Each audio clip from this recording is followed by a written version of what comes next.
Folks, if I can have your attention, my dear sister in the back, I didn't get a chance to get over here to give you big hugs. My sister China, God bless you. You know, we the people. Folks, if you could grab the seat, and we're gonna get started. We're gonna have first up with our dear beloved brother. Hold on, let's clap it up for my child just dropping the mic a little while ago. I know I see some adjustments in his feet. You know, I see some adjustments. I appreciate that. Nothing like if she's homegrown, before she gets to the big stage, she should get praise and claps right here before she get it around the globe. Can we clap it up one more time for my child? Don't be personal about it, because if y'all didn't clap, I was going to feel some kind of way. I promise you I would have. Folks, I appreciate everybody getting here. I appreciate y'all going through the hassle of getting through the traffic and getting through no parking in this area. Anybody calls you on the phone that's coming as one of your people, tell them at 18 Whittier Street, right down the street at Bishop Hogan's church, he opened up the gate for us to have parking. So if someone's a little concerned, the parking is right down the street. Also, I'm waiting on a call. I want to set the tone right now. Doc called me and told me he's getting to the airport and I have to run out to get him. However, if something is going on at his home, which he told me, he had a furnace issue with his mom's. And anybody who has a problem with moms, all bets are off. So I told him, brother, I would understand. We would be disappointed, but because your cameras ain't rolling, we'll get a discount to get him back. If he don't get on the plane, Doc, it ain't gonna be over quite like that. So what we're gonna do to make sure everybody had a name, email, and phone number, if something happens, see me step out in the hall and figure out what's going on, we'll have him back, but everybody in this room will have first preference in seating. Let's clap it up for yourself, because y'all all in the room if something happens. We have right here to my right, Brother Gary. He is the founder and executive director of Black Lives Matter. Hey, will you have a... Could you adjust your mic? Yeah, hold on. One second. Hold on 1 second. The mask thing is just made, you know, we all got our issues probably. And until they figure out was COVID real or not, Brother Chris, just keep his mask on. Is that all right? Can y'all clap it up for me for getting through my issues? Like, I even forgot the Lysol spray in case somebody else want to come up and be like, you know, and I got hand sanitizer in my pocket every time I got one of y'all up, so don't take it personal if I just go and do that. So I'm gonna talk a little, that's better, straight to the mic, thank you. See, we got public speakers over there, so they make sure they hit me up. We got Brother Gary coming up, Brother Harry. Hey, we good little down, breaking out with his mask. We got Gary from Black Lives Matter coming all the way from Rhode Island. We appreciate him coming up here. He has a chapter that I had never heard of before that doesn't stick with the traditional lens of Black Lives Matter. It was shocking to me. It was powerful that he approached it like that. So we hit the ground running. He too opened up for Dr. Umar Johnson some time ago down in Rhode Island. And so he got a little team that we do as we present this conference. Everybody in here only came because I called them. Like, people are like, what is it? Why am I coming? Good response. And then before this is over, we're going to see how we're going to move as a unit to do something in Boston that hopefully we've never seen before. To no further ado, let's clap it up to my brother, Brother Gary, and then after that, Thank you, Chris. I want to say, wow, beautiful black people, beautiful. I think one of the reasons why we're here today is to talk about economic empowerment, right? We always talk about certain things in the community, black and brown people. And sometimes we do a lot of talking, right? It's a natural thing, you're trying to get to the bag so we can take care of our family. And it's a shortcut, right? You come down to these states. I'm originally from Brooklyn. I'm from Brooklyn, from Bed-Stuy. I'm from Bed-Stuy. I love Boston. Boston is beautiful. This is like my second time here. And I see a lot of beautiful black people when I'm driving in my car. I'm like, wow, I didn't know Boston had this many black people. Like, for real. No, seriously. It's beautiful. So I'm like, you know, where the powerful black people? And I don't mean the brothers with like fancy cars. Stay away from all of that. Been in prison, incarcerated for a long time. I know what it's like to lose. I lost my son at 3 years old, drowned. Massive, accident that happened in my family. So these are the things that change as a black person goes on, being incarcerated, learning the system. The system is always against us, right? Chris, can you push this up a little bit? Sorry. So we learn how to find the game. The game is economic. If you don't know those two things about what's going on in your area, community, I think that you should learn basic steps, especially politically. You should know. You should vote. Get involved with your community, small things. Learn your black culture, because you're black doesn't make you black. So there's a whole dynamic, there's a whole mixture of education about what we should be doing. Brothers come home from prison and they still go back to the same thing. These young boys are looking at us like, look at these jackasses.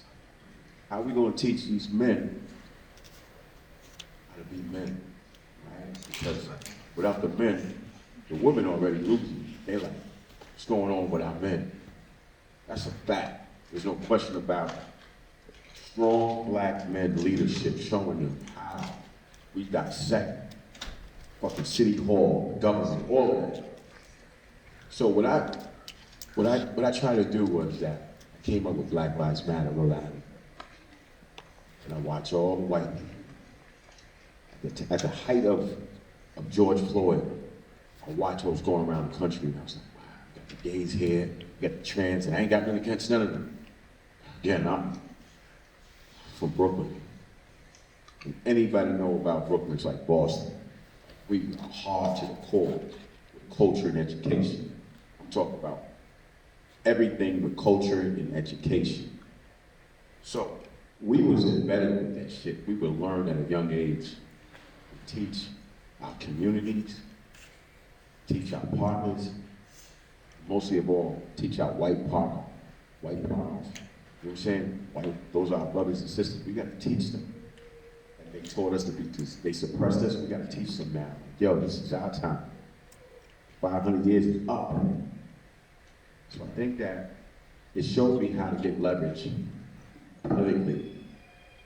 Stay away from that stuff, the gays, straight, and all this stuff, transsexuals and all that.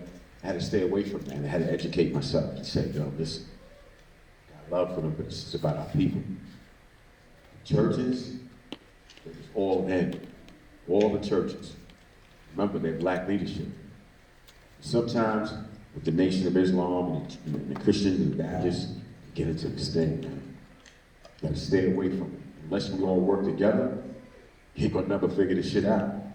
We're gonna keep going on the board, back to the board, back to the board. It's time consuming, constantly.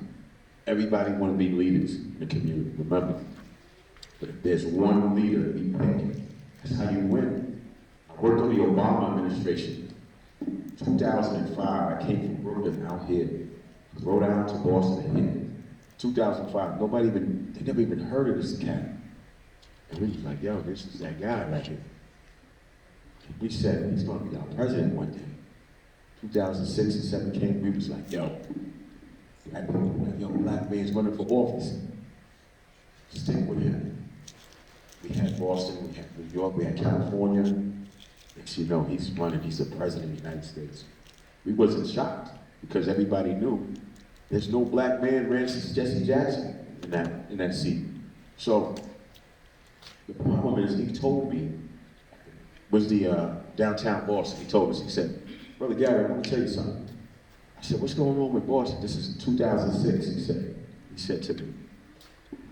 I don't even know Boston. He said, in little towns like this, what they do is the city officials divide the community with money. Divide this one to run against that one, that. You got a city that's 78% of black and brown people. You guys chose a Chinese lady, and I don't have nothing against it. That's a large margin. That's huge. Think about that. That's serious, man. We heard about that all the way in Brooklyn. We was like, yo, we gotta go check this out over here. This is crazy. I don't got nothing against Chinese people or anybody. I'm just saying, Think about that. That's something for us to think about, literally, and say, yo, this is crazy. You know, you watch Tito Jackson, these guys, and all these guys, they fight with each other over small problems, but we can just come together and pick one candidate. That's how you get it done. You get it done with one candidate. Stick to that one. Because everybody want to run, they running against each other. That's the problem. Now, you're going to get back in the line. You just lost 10 years right now. You literally lost 10 to 15 years because of that. And you think about it, those are the power goals and things that you have to learn about strategizing in communities. So we came up with an idea. How to beat the government. How do you beat your own government? How do you beat them at your own game? How do you beat them? Do anybody know how to beat your own government? The city hall? Nah, you can't join them. You can't join them because what you do is you organize. You see, when you organize like this, what we're doing, that's how it starts, man. It starts right in here, in this room. Because City Hall already got a plan for us. We're not invited. You know that. If y'all don't know that, that's what's happening right now. This shit is happening again and again and again and again and again. And they're going to keep playing all of y'all, us against each other, all of us. And this is the problem. You got to understand the politics of this. It's a political cesspool. It's terrible. You got to call these people out. You got the huge black gatekeepers that's in the way. The black gatekeepers, those are the ones that you gotta check. White people put them in place for you. They put them there, they make sure. Well, we got a black woman, we got a black man. They know the black woman runs the black man. They know that. They know that. So they put that sister, that brother there. Distract us what we gotta do. Our economic plan is huge. We still in 23, we ain't getting nothing. We barely paying rent. I told his brother, we was in Cali, and he said to us, yo, you from Brooklyn? I'm from New York. I'm like, nah, bro. We from everywhere. Black men and black women, we're from everywhere. It's education will provide us to say, yo, I gotta understand, every hood is the same. We call it the hood, we call it the community. My community is no different from here. I look around, I see beautiful black people. I don't see broken people. I see confused. We don't be confused because we don't know what's going to bring the rain. But I tell you what, we come with a plan about an economic empowerment plan. We're going to crush them. Use their words, their terminologies, and I guarantee you, you start talking about money with them, that changes everything. Leadership starts with us. It's easy to be black, but can you get that bag? I want to know if you can get that bag. That's when you beat them, when you get that bag. And that bag is the empowerment of our people. 500 years of slavery, what they did to us, how they confused, how they raped, they tore us up, making us kill each other like crazy. My cousin just came home, 37 years, right? My brother got 69 years. My other cousin, 2 life sentences, 1 life sentence, because they didn't have that opportunity, right? And when you're talking about New York City in the 70s and 80s, it was a whole different ballgame. So, of course, we wasn't afraid of the law because we wasn't the law. So when you come from that environment structurally, nothing phases us. You know, nothing phases us. We know how to get that plan together and understand that black men and women in America need to step it up and say, yo, how can we get this bag for our communities? How can we learn? How can we beat City Hall? How can we really structure the state? You gotta think like that. Because if not, you ain't gonna be, what you doing it for? I wanna know, what are we doing this game for? If you ain't really, listen, their whole thing is in City Hall is to make sure they distract you. If you're distracted for 15 to 20 minutes, they're gonna say, yep, there's another one coming. Every hour, we got a meeting with the mayor. I wanna have a meeting with the mayor. You ever have my brothers and sisters go to City Hall? I wanna get a meeting with the mayor. I wanna know. But nobody's coming together collectively. Think about that. How you gonna pull this shit off? How you gonna go back to your kid and be like, yeah, you just paying your rent. You gotta talk about economic empowerment. That means everybody in this room should be empowered by our goals. 6 months we have a plan. How can we build the city up? You got nothing against our Hispanic brothers and sisters. They are kicking our asses right now. They are whipping our ass backwards with no bar floors. Just pow, pow, pow, turn around and there he goes again. And like, okay, we understand this game. No, we don't. We don't understand shit. I'm gonna be real with y'all. I'm not here to play games. Nah, I'm from Brooklyn. So we've been taught this at a young age. Black Lives Matter around, we scored the highest contract in New England history. They gave us 1.5, right, for a contract. A contract where the CBCD, our funding, all of that. That's your money, that's your money. You gotta come with a plan, go get that. What y'all doing? Structurally, education, spiritually, we are out of this race. We are one of the most powerful entities in the world. We created this whole culture and style. We forget we were rocking us to sleep. They want you to go to sleep. They want y'all to go to sleep. Go to jail, rock them to sleep. Put them on probation, put them on parole, rock them to sleep. Put them on for 2 years, put them on welfare. Welfare. I haven't heard that shit in years. We're like, yo, they still getting our daughters and our nieces on welfare. We still go back to that shit. Divide the black man, get him out the house, have the black woman not understanding her man and the woman in a place, and saying, listen, we love each other, we should not divide our family. We made that baby together. How you gonna kick me out of my house? I'm the man of this house. This is why we have this division, right? Because education, it really cuts everything down. It cuts us down as men, and we don't know our place sometimes. And it's a harsh reality, right? It's harsh. Brothers don't want to hear that. You know what I'm saying? We lost our way, we lost our, especially our religion with God. Yo, we disconnect our beliefs with God. When you disconnect yourself with God, listen, I don't care what religion and all of that. You say, yo, listen, I'm doing it my way. You know what's going to happen. The outcome one day is going to be negative. You understand? So we know that. But back to the planning of what we do, how we develop our own plan, our own strategy. It's got to do with leadership. We pick one in the community. And you pick the right one. And that's how you win. That's how you win votes. That's how you change your whole community. That's how you change it. Because if not, we're going to be at this rapid race back around, and around the circle. And then we talk about the Hispanics. And look at the Hispanics, they can't, you know, they do, look at the Hispanics.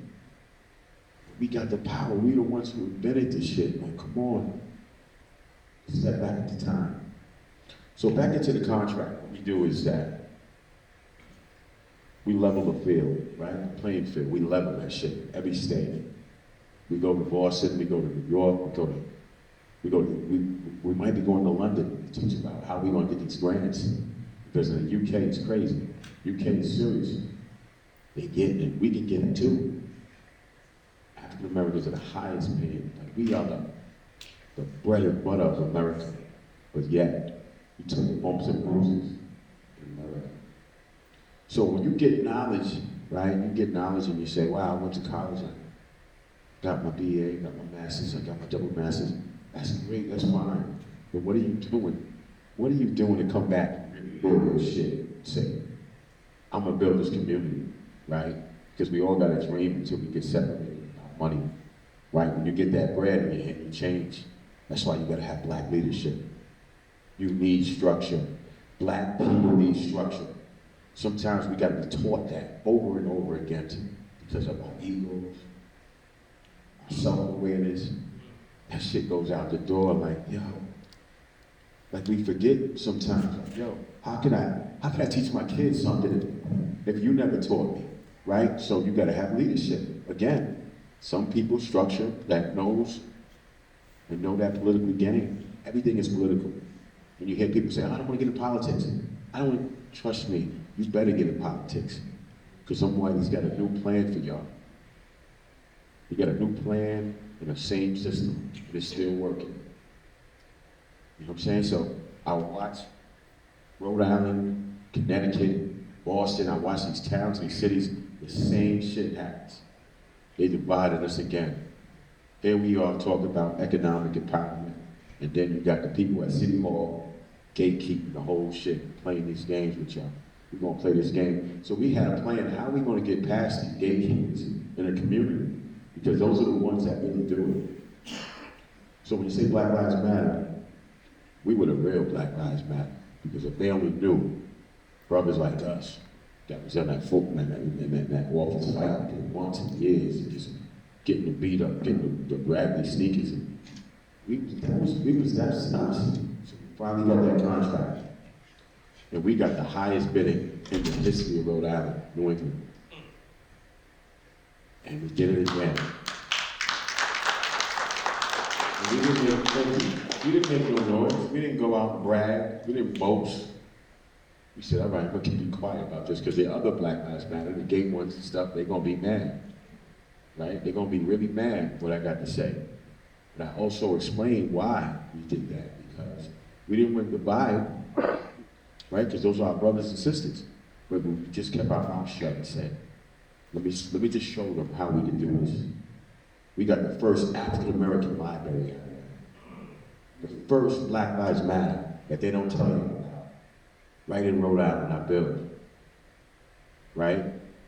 A whole block, it's a whole block, 115 yards of all historic African American library. I built that. I made it look easy to white people. They were mad. How did they get Brother Gary this money? Jesus Christ, Tom, you should never let him in. So I know when you put black minds together, I know what we can do, right? Because I watch the rise, how we fail. Every community, again, remember, every community, black and brown community is the same. I hear brothers, yeah, man, I'm hard from Boston, I'm from New York, man, look at these cats, and I tell brother, easy, go slow. Get that money, man, take care of your family and your community. Don't worry about who's the toughest community, because they all killing us. They are killing us, man, putting their stuff in the liquor stores, and the fentanyl's at rise. Listen, there's a whole bunch of, the whole dynamics is crazy, because now we're gonna make it look easy for y'all now. We're gonna give y'all the blueprint. We need this blueprint right now, right? Because our black women, we gotta take care of them. Our black kids, we gotta take care of like everything. Sometimes it gets a struggle, right? Again, when you see money, it changes everything. But it goes back to black leadership. And say, how are we gonna have this plan, put it in place, and I think the developers, right? How many black contractors we get, how many educators we get. That shit plays, how many black doctors, that plays a huge role in the black and brown community. That's why Jose at the store, he got 4 stores. Jose got 4 stores. He's killing us. Jose's like, yeah, come in here, Bobby, come and spend my money, come spend your money, come and spend my money, come on, spend. And you're like, okay, I'm gonna buy these cigarettes, and I'm gonna buy this Coca-Cola. This is bad for my health, but I'm okay, I'm with it. It goes back to generations, we just keep. When are we gonna get it? How do we get it? Is this enough for us? Like, how are we gonna learn the same shit? We're learning this every day. We know this. We're smart. We're the smartest people on the planet. We are. We talk about the Egyptians. I'm talking about 400 years of this right now. We talk about right now. So, it's how we develop, right? There's contracts. And how do we get them? Every state is the same. I want to put my daughters to college. I want to put my son to college. This is it. It's no different from Rhode Island to Boston to New York to Chicago to UK. Those contracts are right now waiting for y'all here. They're waiting for y'all right now. 5.6, 7 million, 14 million, 70 million. Get that money, man. Go structure your business. Go structure your life. Go get the change. Your community, change it. They're developing the way they want to, not the way y'all want to. So there's a huge difference between that. Sometimes we get caught up with this thing when we like, yeah, I made 100,000 this year. And they're like, look at this jackass, he made 100,000, we making 16 million a year, and you made 100,000. So it's really insulting when you know what you know, right? Because they want you to forget that. And it's good you go to school and you want to learn. I want to learn all the tricks too. But again, you got to be politically savvy with this. You can't fake this shit. You cannot fake it at all. You go in a room with the devils and they gonna eat you up. They don't want you locals with that representation. They don't want you because every time you go to a different state, you need that reinforcement. You know, you work on your senators, you work on your church congregations, you get them all together. You go after, make a plan. That's what I did. I didn't go making noise. We're not gonna be the same. Black Lives Matter. Black Lives Matter. We was like, nah, all right. I shut down the highway. We were the first to do it. I was the first to do it in the country. In Rhode Island, we did it first. I did the airport. And I watched some of the blacks around me. I was like, yo, bro, would you come out? And then the white ladies, they came, and the big brothers came. They was like, nah, we want to take over this. Brother Gary's been in prison. We don't want him to be. He don't represent the black people. I'm like, bro, I've been doing this for a long time. You know, I've been watching, but now you want, because Black Lives Matter is a huge thing now, you want to take it, because that's what they try to do. They try to hijack. And I'm like, damn, I didn't rob people. I done stuck up everything that moved. And I'm gonna have these people come and tell me they're gonna take my shit. And I'm like, so I had to go get some counsel. I'm like, yo, I called my family from Jamaica, Queens. They was like, yo, G, what? I said, yeah, man, these people trying to talk about they want to take my organization. It was like, what you mean? I said, they want to take their organization from me. I'm like, yeah. He said, do they know who you are? I'm like, nah, but I'm a different person now. Because this is what we gotta do. We gotta play this role. We gotta be humble. We gotta be servants to them.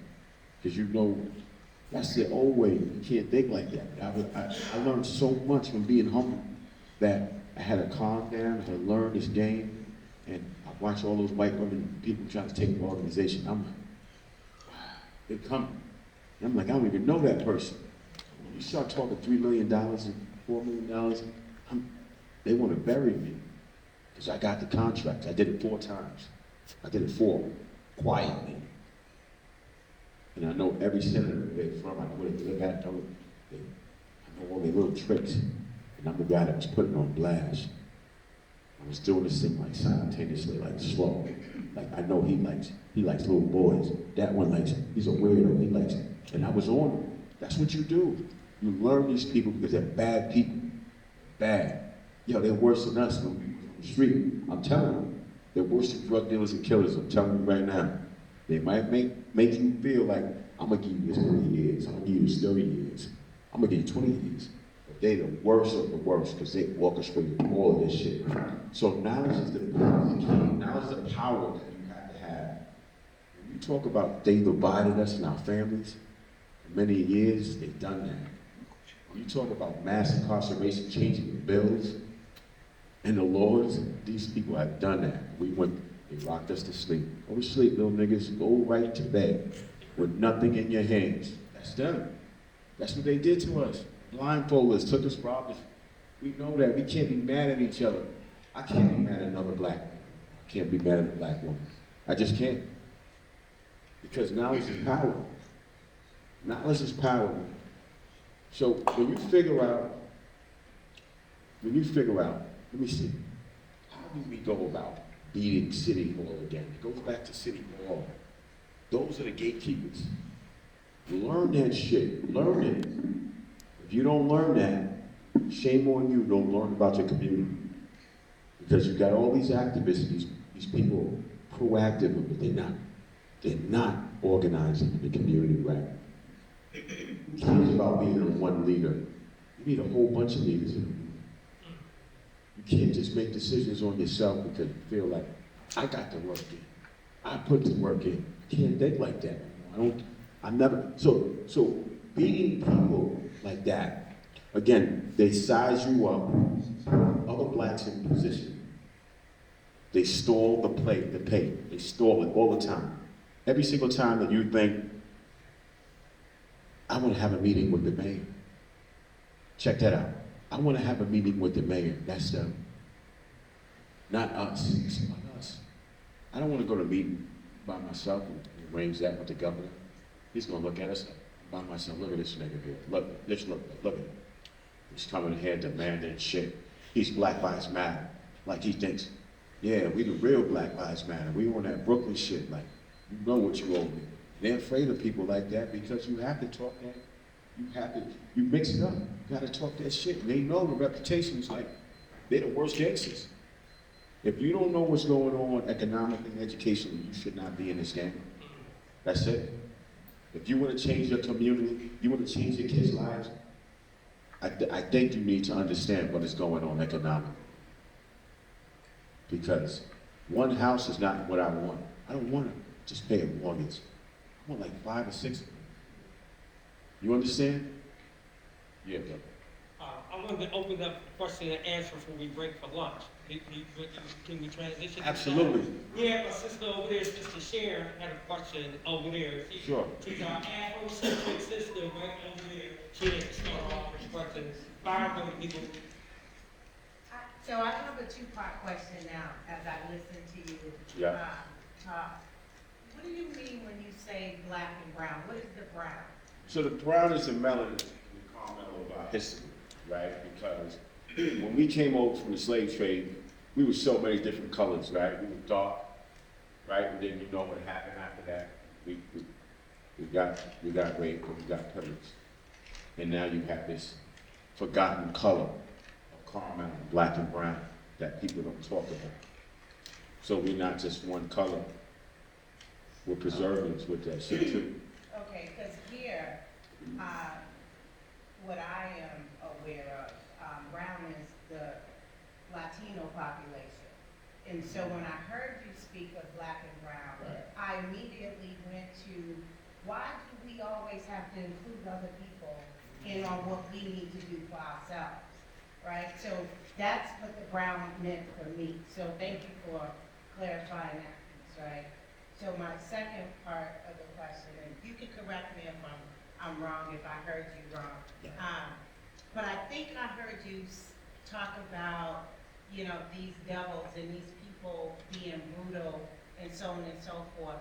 How do you keep yourself protected in regards to that kind of energy and the money piece? And you not losing focus of what you say your goal and purpose is for us. Right, so one thing is this, I wanted to get back to, I'm gonna answer both. One is that I said the brown, the connection with black and my Latino brothers, and my sisters. So they are part of us, they come from us.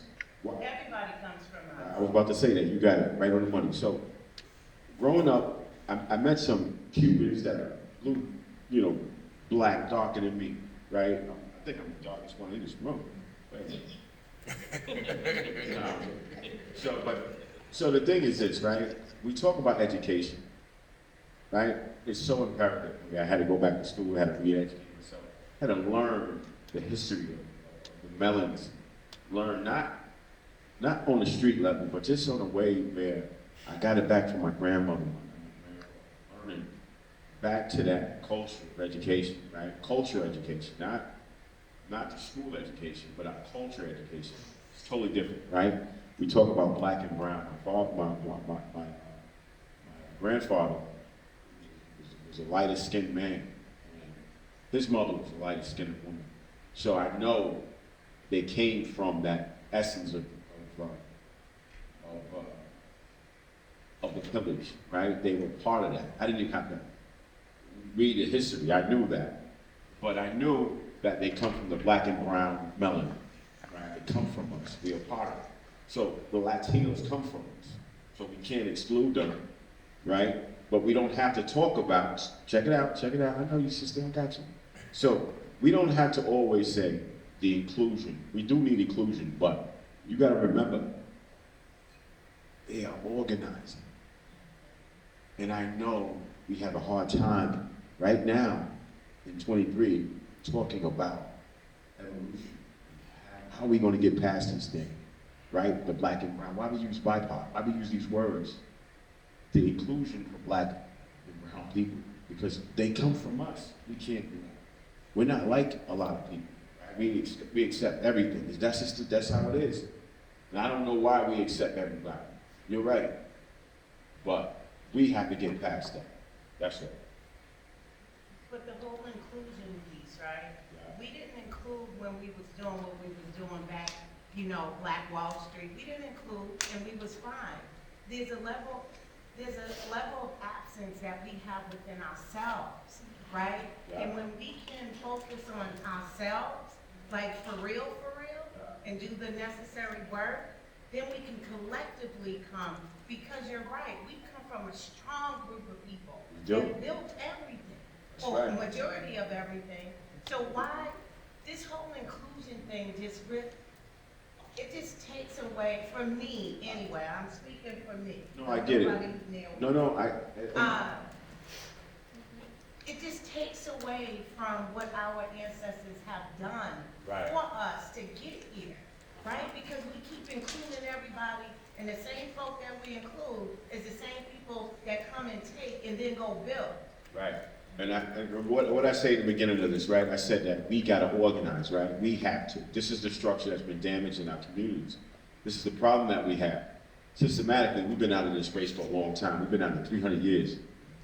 We've been out of this space for almost 300 years, and I think that now, structurally, we're gonna get a taste of what it really means.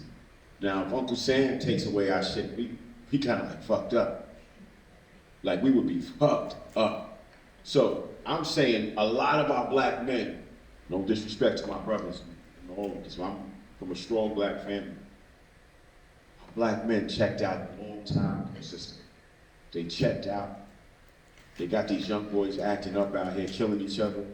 It's a whole mess. I watch these guys abandon their family. Listen, I got brothers, we did that. I did that, I was a part of that. I learned how to structurally build my community back up. I learned, I took away from certain things and hurt people. And I learned today, I live a different beat now.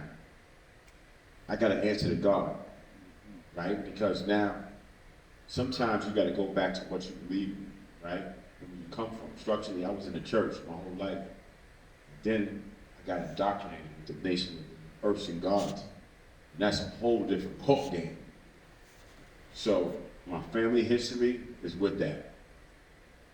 Southside Jamaica, Queens, born into that stuff. So we know about structurally tearing down a community. Because boy, I'm not proud to say my family what they've done. But I'm proud they built certain things up and got jobs and taught us about economically. How can we be strong? Right? I watched, again, structurally the gatekeepers are the ones that we must attack. Right? We can't attack our Latin brothers and sisters because they just watching us fall apart. So if they watch us fall apart, they're gonna piggyback off of everything we do. And we can't get mad at them. We gotta go back to structuring our whole communities. We can't get mad at them Spanish people. But we gotta learn, like how they learn to work for us. That's it. Here, so we have one right here first. She was up there, Brother Hayward. I think we will be close to lunch. My sister China, we coming over to our elder right there, Haywood. Yeah. Here we go. How you doing? Thank you so much for coming. We Peace, appreciate peace, you coming. peace. So, just really quickly, I just wanted to talk about the next generation. Yeah.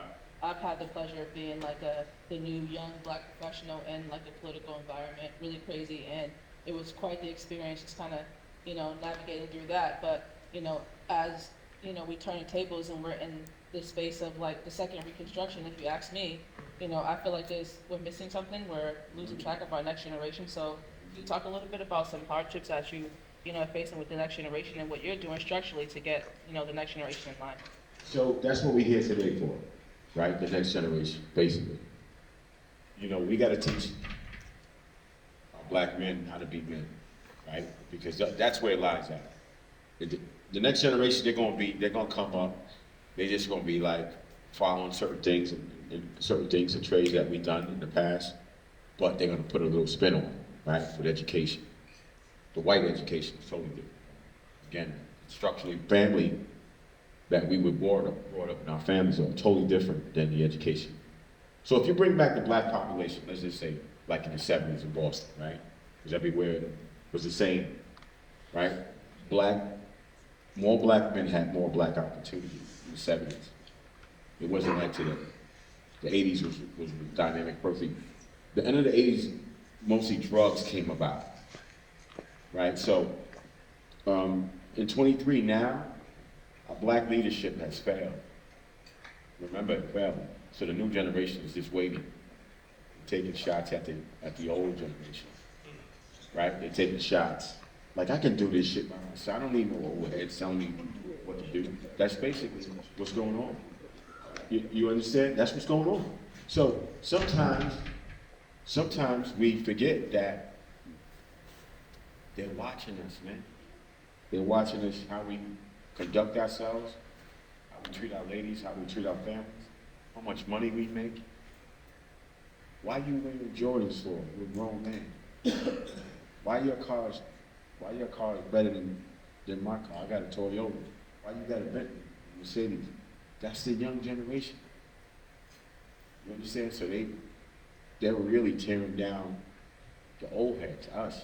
Not saying, hey, young brother, hey, old brother, can you show me how to make this next $4 million? They're like, no, I got the plan. They already got the plan. They're like, watch out, get out the way, old head. I'm telling you, that's what they're doing. And you know what?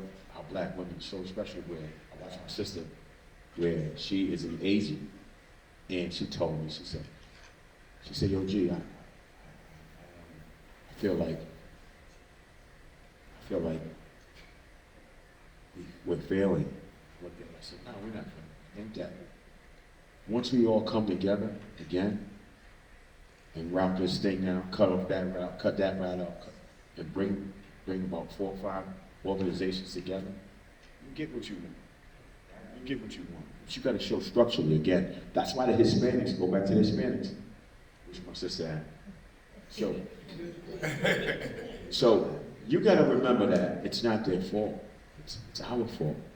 We have to pick. We have to go. That's why Dr. Martin Luther King, I'm going to get into that, but he did a few things right.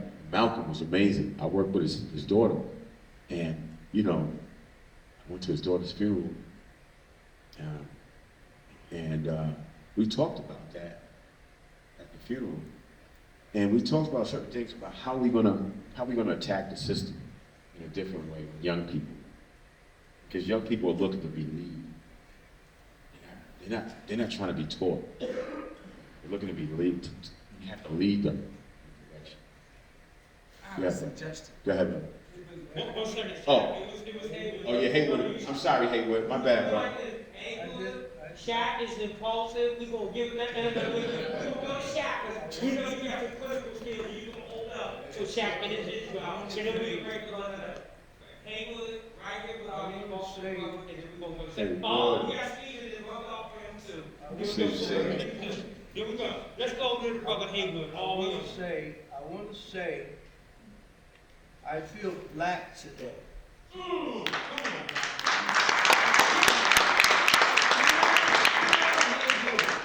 And that's a good feeling if you get, you call me elder. I never thought that I would ever be called elder. But because I know a little bit about our history, I know that it is not a mystery. And I know that when you use the word humble, and we discussed that word, and I want to say that humble does not mean that you are submissive. I think that humble for me means to take on a technique or a strategy so that I can learn more about how we as a people can survive. That's right. That's right. That's the first part. The other thing that I want to just add is that when people hear the term Black Lives Matter, and we do matter, we have mattered, and we will continue to matter. But a lot of times when people say Black Lives Matter, we go right to the knee on the neck of Mr. Floyd and think that everything is consolidated into how police treat us, as opposed to how we treat ourselves in terms of speaking out against the things like education, depriving us of solid education that kills the spirit. Yeah. That's right. Give it up, my man. Give it up. See, this is what I was talking about, right? It is important that we understand our history, because we are the only ones in this country that came from freedom to capture. Tell it. Amen. We have a history, centuries of accomplishments. Yeah. And now you have people that are going around and saying that we didn't do that. Yeah. Right. So we have to double down, triple down, quadruple down on educating our children whenever and wherever we can. I just finished eating some cashew nuts out this bag. And I don't need to tell you all about George Washington Carver and the peanut and how everybody got rich but him. That's right. That's right. See, So, your ideas are valuable. The thank way you. that you teach our children are valuable. You here are educated people. Maybe not PhDs and on your knees and trying to validate your process by getting government money. We need to understand what economics is for us. That's right. Right. We Right. go and we buy everything, but we don't produce anything. So when you say Black Lives Matter, you have to internalize totally who you are Right.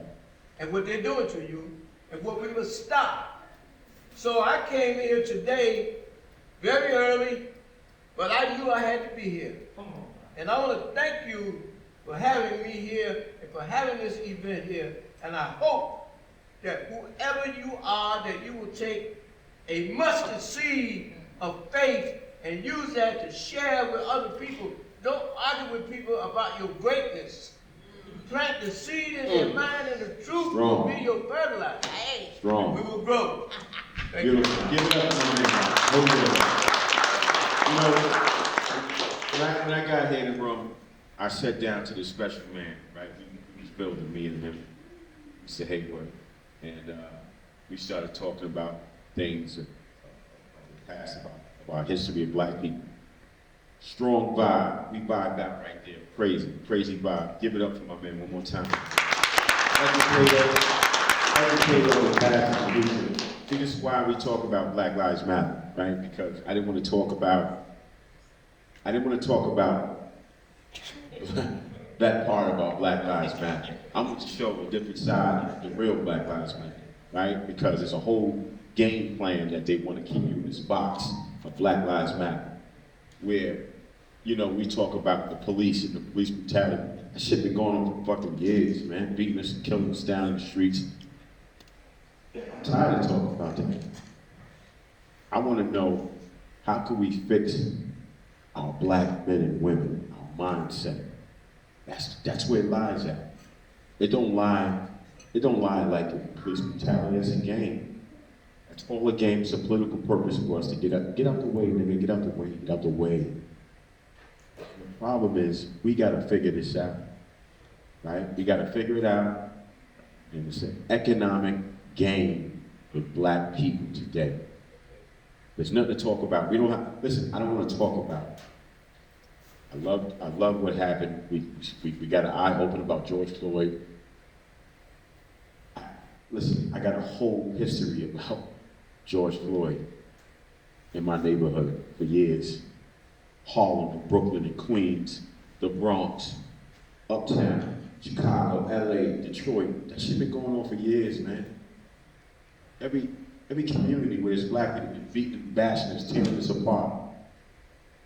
So now we want to talk about how can we structurally take care of the black man and the woman, right? Because now it's a mindset, right? We have to be reprogrammed over again. I mean, I think it's 3 times they say, right? That the black man needs to be reprogrammed. And it's very true. It's coming down to that. When you see your brother come in the room, I want to say peace. I love you, black man. Yeah, sure. Don't look at me hard, because I'm still nice with these shits, but I'm done with the tough guy shit, you know, like for real. I want to get to that bread. I want to teach brothers, how can we learn this trade? How can we learn to take care of our families? I want to go into a store and buy whatever I want to buy. I want to take care of, you know, and look at white people and say, black people and say, hey, listen, I'm going to buy that. Don't send those black people after me. Don't send them after me, man. Like I know about the DEA, I know about the police. Listen, the chief of police, we know about all of that. They don't like brothers like me because I'm gonna keep it a buck with you.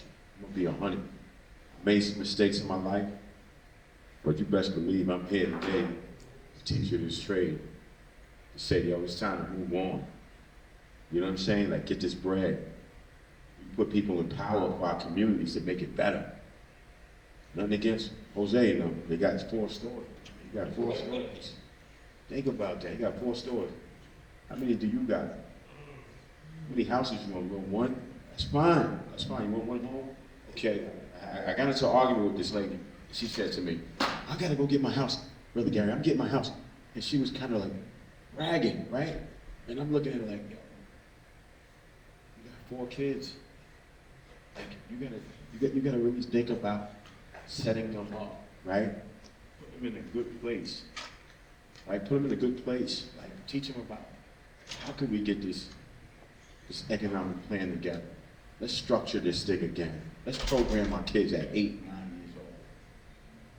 Structure them, teach them about this planning and development in your community. We got Brother Shaq, going over to Mr. Stanley, and then come China's cool, you know. And then what you said about black men checking out the law. We all know that whatever reason, we know the reason. Slavery. I can't hear you, brother. Slavery put us in a position where our women, we're the only people on the planet that our women are stronger than us. Financially, emotionally, they're stronger than us. So instead of us seeing that as a weakness, well, how about we see that as a strength? Everybody else who fights figure out what the strongest thing is and use that to advantage. We don't do that.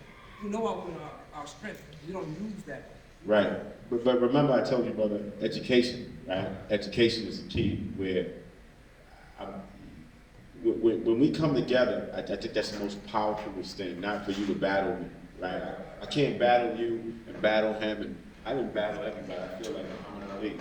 But, I mean, because of the status of what I built on the low, you understand? So sometimes people, they have this alternative motive where they could destroy the black man. They literally think, you know what? He's no good. You know, he's no good. Look, he just came from jail. How can we get rid of him again? Oh, he's just a headache. Let's get him out of the way. That goes on. That's real. That shit is real. That's not a like. And he's one of the most prominent, strongest brothers that came home from prison that gave his life to certain things for his family. He devoted one mistake in his life. Now they put him away for a long time. This is a problem we have in the communities where we don't want to acknowledge like the power, like the father. He's a father of his family. You're gonna remove him? Why would you remove him? I can't listen. Some of us I can't say well, I'm gonna fall in love with this. You know what I'm saying? If I'm gonna fall in love with somebody, I'm gonna fall in love with them. Black and white, I don't care. That's me. My purpose is different. But I'm gonna tell you structurally that I'm gonna respect the black woman, I'm gonna respect the black man. Dynamically, historically, spiritually. I'm gonna back that up. So you gotta remember that structurally they took that shit away from us. They divided us so bad and so poorly. The education system here in Boston is horrible, terrible. We got to set an appointment to go to the superintendent and say, hey, listen, what's going on, man? What's wrong with y'all? Y'all building all these schools and building these prisons, but y'all still doing the same shit y'all did 40 years ago. 40 years ago, look at the SATs. I did look at them. How can we get better, right? Again, it goes back to what we believe in. If we go back to education, not their education, our education. It's a different ballgame, right? We put people in office, beautiful sisters like this, where they can make a change. I believe in her. I'm not gonna believe in it. I'm gonna believe in her. It takes 20 to 40 of us to get together and say, listen, how can we go and flirt in office? How can we change the dynamics in our community? But guess what? Guess what, guys? Jose got the 4 stores, man. He got them 4 stores, and guess what? His son's gonna have 4. So now, how are we gonna teach our kids that shit? We're gonna teach them. We have no other way. We got no other way. It's about us. Not about me. Not about me. It's about us. When we put that in our souls, not in our system, our souls. This is us. From God to us. You got brother Stanley right up there. I appreciate you for coming out, and Thank you, brother. and some of what I heard, right? You talk about deconstruct, right? And then you talk about reconstruct. Right. And what does that blueprint look like coming out of Rhode Island? Because now, when I factor in what I deal with every day, as a social worker, and seeing the lack of continuity from the community to the elected official, to the policy, and somewhere along the way, you're in a community that's already devastated with a lot of trauma, and now you got this generational issue.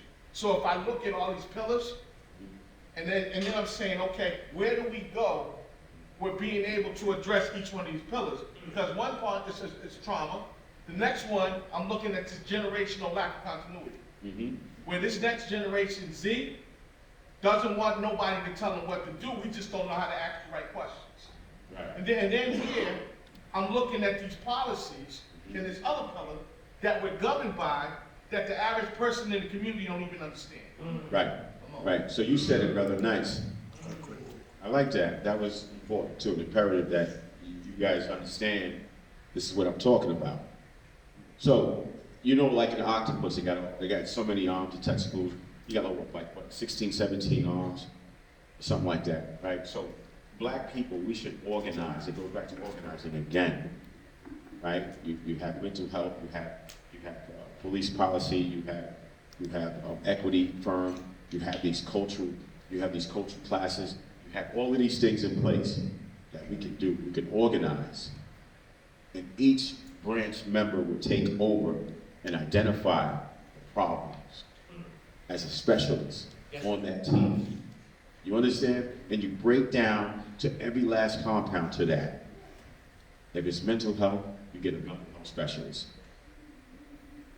If it's foreign policy, you get a foreign policy person.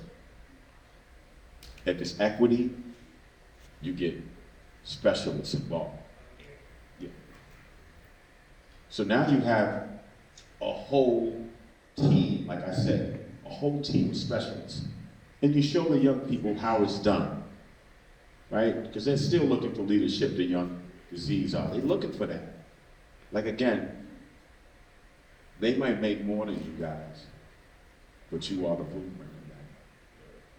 So without you, it can't be us. We gotta be together.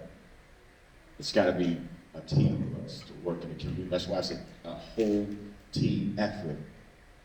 That's why the Yankees is always beating up on the Red Sox.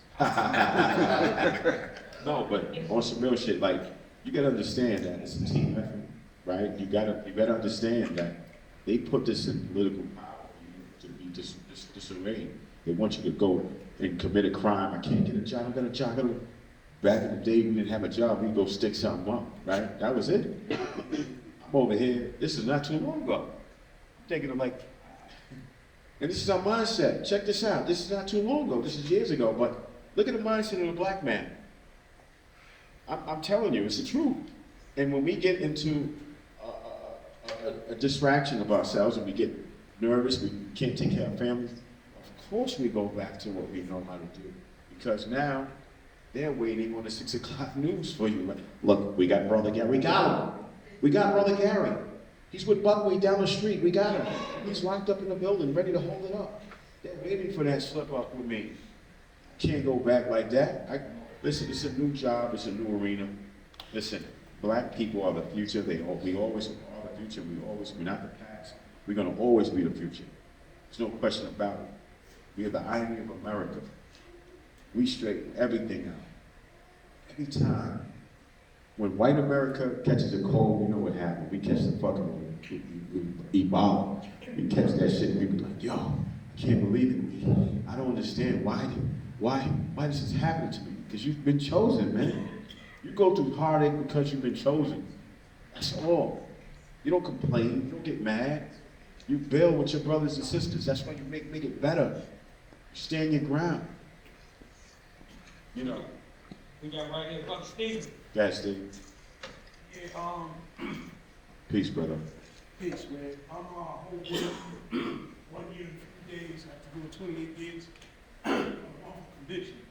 But you talked about black people coming together, right? Right. So in my 28 years of incarceration, I've watched whites, Hispanics, and blacks, man.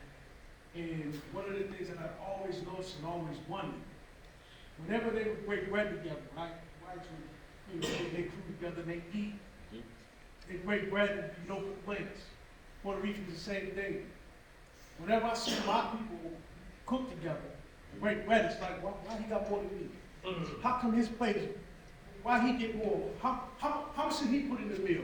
I put in 5 beef sticks, how did he? So my question is, where does that start to change that? Because you saying we gotta come together, but where does that stop? Because if it's embedded in us, then it has to start. Right. So check it. Remember what I said. We gotta be reprogrammed, brother. Right? We gotta be reprogrammed. Where does the reprogramming start? Check it out. Check it out. I'm gonna tell you, It starts brother. in the home. No, it don't stop. It does not start at home. When you hear people say it started at home, let me just tell you this. It starts with that man. It starts with that man and that woman to take that lead.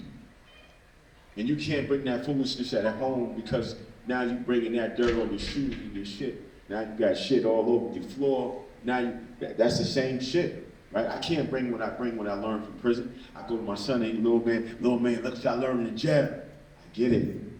My problem is I gotta reprogram myself. I had to reprogram myself. So when I get to speak to my wife or my girl or my babies and my friends, I gotta talking about it. Before I speak, I'm gonna say some positive shit. That's reprogramming. So America taught us how to reprogram ourselves. They try to tell us that we can't be reprogrammed. But it's a lie, we can't. It's about being reformed the right way. I told you, my family doing lies. My brother got 69 years, he never, listen, you know, you just did a heavy bid. You know how it goes. And it's a sad thing that we losing our brothers in jail. Like no more killing, no more drugs. You can't do it no more. Half of our soldiers are in jail. The best minds is there right now waiting. I met the illest cats in jail. Listen, man, the smartest dudes come from prison. It's a true story.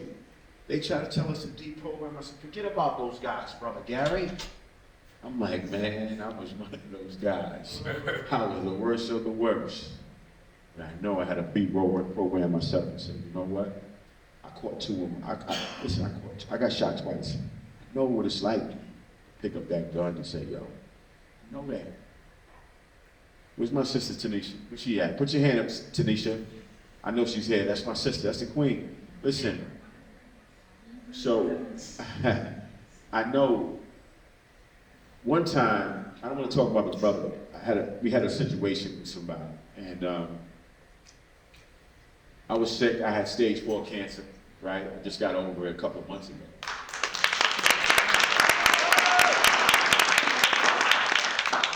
And my word is bond. I felt like somebody gave me something because I was getting that high. And I'm like, somebody did something to me. Never did drugs, never drunk a beer in my 55 years old, almost 56 years old. I've never done a drug. And all of a sudden I get sick. former U.S. Olympian made from Brooklyn, New York. And I'm like, how the hell did I get sick? Right? I don't eat pork, I don't eat swine. You know what I'm saying? I'm like, wow. It felt like somebody gave me something. Because out of the blue, I got sick. I'm throwing up blood. I'm urinating blood.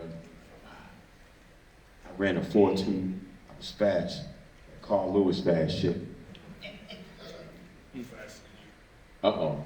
That's bullshit. I got slave feet, bro. But, you know. I'll let you live today. So, we gotta understand, right, where that made me sick. I got sick and I was like, yo, I can't believe I'm sick. But in my mind, right, because we reprogrammed, I'm still thinking about my man Jesse just came home doing 20. Yo, G, I need your help. I saw you on this tube, man. I see you doing your thing. That shit didn't impress me. What impressed me was helping him. That's the shit right there. And I couldn't let that cancer beat me, right? For 2 years, I'm like, oh man, I can't perform as a man. And that's the only shit that programmed me where I'm thinking to myself, like, yo, they put me down, man. Like they knew how they put black men down.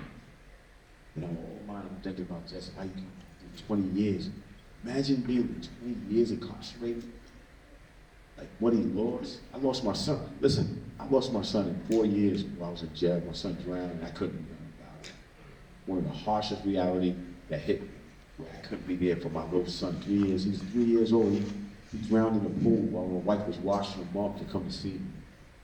So my son died in the pool while my mom was washing this one up and washing that one and come and see me. For my mistake, my things I've done, right? So I remember I had to reprogram my shit. Right? I had to reprogram, so I had to get away and say, let me study. I got to study about myself. I got to study about our culture. So you got to go back politically. You got to remember, you got to be politically. You got to get in the ring with these vultures, man. You got to really and look at them and be like, damn.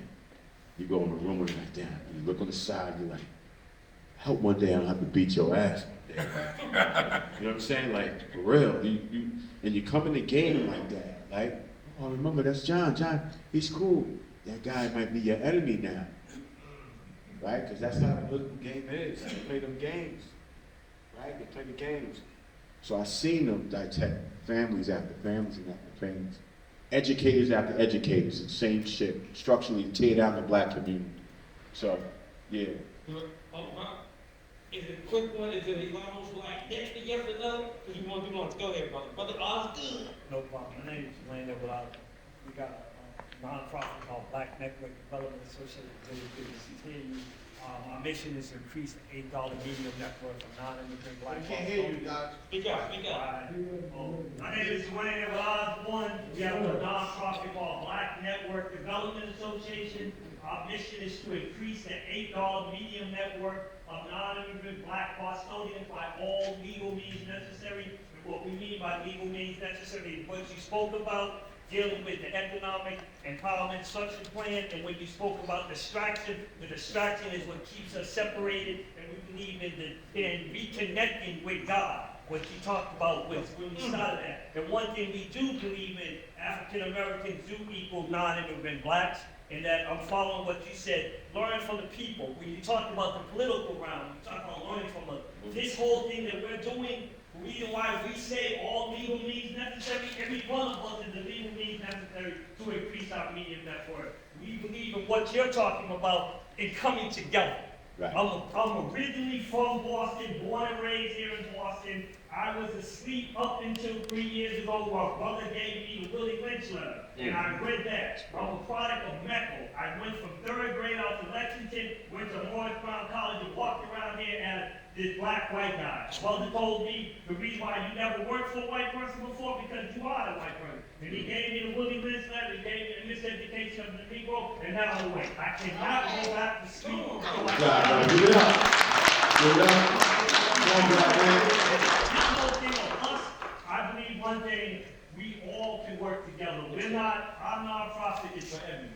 It's based on legal means necessary. So whatever it is, if you want to have a nonprofit and you don't, Three different situations. If you are a nonprofit and we can funnel things together, my belief is this. They woke me up and I don't know why God woke me up, but I cannot go back to that dream. There's no way. There's no way. So when I hear you, you made me smile. But I'm like, my brother got beef from somewhere else. Talking about look, you got Hold on, wait a minute.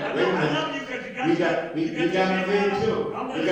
We got the black man here that's your appointment here, right in this room. I So let's, love you for one thing. Okay, the spot, you got your dick cat out, I got my Celtic. Yeah, I'm gonna shut up and be quiet, but anything else is, we're having a spaghetti dinner for all brothers the last Sunday at 102 Blue. So any of you brothers who in town, we do spaghetti the last Wednesday every month on Situation. We sit down, we break bread. All right, I'm gonna shut up. God bless Good you, to hear you, man. God Let bless you. me end up on my brother right here. Okay. And you do have a location, so if y'all wanna bring our workshop, y'all energy, anything y'all wanna bring, 1102 Blue is the place for all of us to bring all our ideas together. I just wanted to end. Thank you, brother. Thank you. It's break time, guys. I love you. Love you, brothers and sisters. They set today's, that today's the day that we launch something brand new. We're gonna come, when we do our panel discussion, we're gonna get marching orders and instructions. Me and Sister T gonna just do something real small right in front of the panel, because we're obsolete. We just gonna say it just to be with the structure because we wrote it on the whiteboard. But after that, we're gonna move out the way and get to the panel. And at 2 o'clock, we got to be out of here, people. That's what the brother was getting ready to go say right there. And we're going to pack it up. Everybody's assistance is going to be helpful. And we're going to leave, but no one leave without leaving their contact information so we know things just like that. The news, I told you I was going to come back. Doc did have the situation with his moms. His moms, if anybody understands carbon monoxide, if you get to 400, your life is on the line. Everybody understand that part? He gets home from Detroit, because he was going to fly from Detroit straight here. He gets home from Detroit. His mom's carbon monoxide is at 2,000. So I told him, because he's connected to me and I'm a pastor, I said, you know, God bless you by being connected to somebody that's connected upstairs. Because in other words, if we'd have flew you from Detroit straight to Boston, your mom wouldn't be here right now. But God worked in mysterious ways, because he was willing to come educate us, to stand up for us. While you take care of God's business, I want to tell you God's in the business of taking care of yours. Let's clap it up. That dog was sensitive enough to go home and check with his mom. People, we gonna go and have our break. We coming right back at 10 till. Matter of fact, me and Miss Tanisha gonna be talking while y'all eating. So grab your food, grab your bag, come back to your seat, and we're gonna do it like that so we can get to Sister Nika is gonna be doing the moderator. All to the right, my right, your left, my right, your left, one line, grab a bag. And network, we are talking for the next 10 minutes. Everybody do your speed 30-second network thing. I'm not going to give you no formal introduction just because it's not necessary. I really want to talk about leadership. And when I talk about leadership, real leadership, I'm going to repeat that again, real leadership. We have too many people walking around saying that they're leaders. And so as an educator, and I interact with my youth, they get confused. They get confused on what leadership is because they're watching us. And they're watching every move we make. So we want to break down the word leadership. What makes you a leader? How do you become a leader? What does that look like? If you're in a position to lead, just because you're a politician and you get in this position, are you really a leader? If you're a teacher and you walk into my community, are you really a leader? If you're at the table and you're making decisions for our people, are you really a leader? And what is leading you? I'm going to pass the mic to Brother Christmas because this is very passionate because I'm tired of being in the same room, having the same discussion and leaving and figuring out how I'm going to put gas in my car. I'm done. I don't want to, and I don't have to. But I'm done having these conversations about the history. We know the history. We need to talk about today, at this moment, everyone in this room, how are you going to lead making a difference? And if you're not going to do one thing, do not bother speaking and do not come to another event because we know who the leaders are. We see your face. Let's make action. If you're not moving no action, don't speak, please. Leadership. Can we get a clap for passion? Passion. Folks kept saying it, what are we gonna do, what are we gonna do? Brother Stevens set it on fire in here, Brother Stevens said it, he's like, what are we gonna do? And our brother,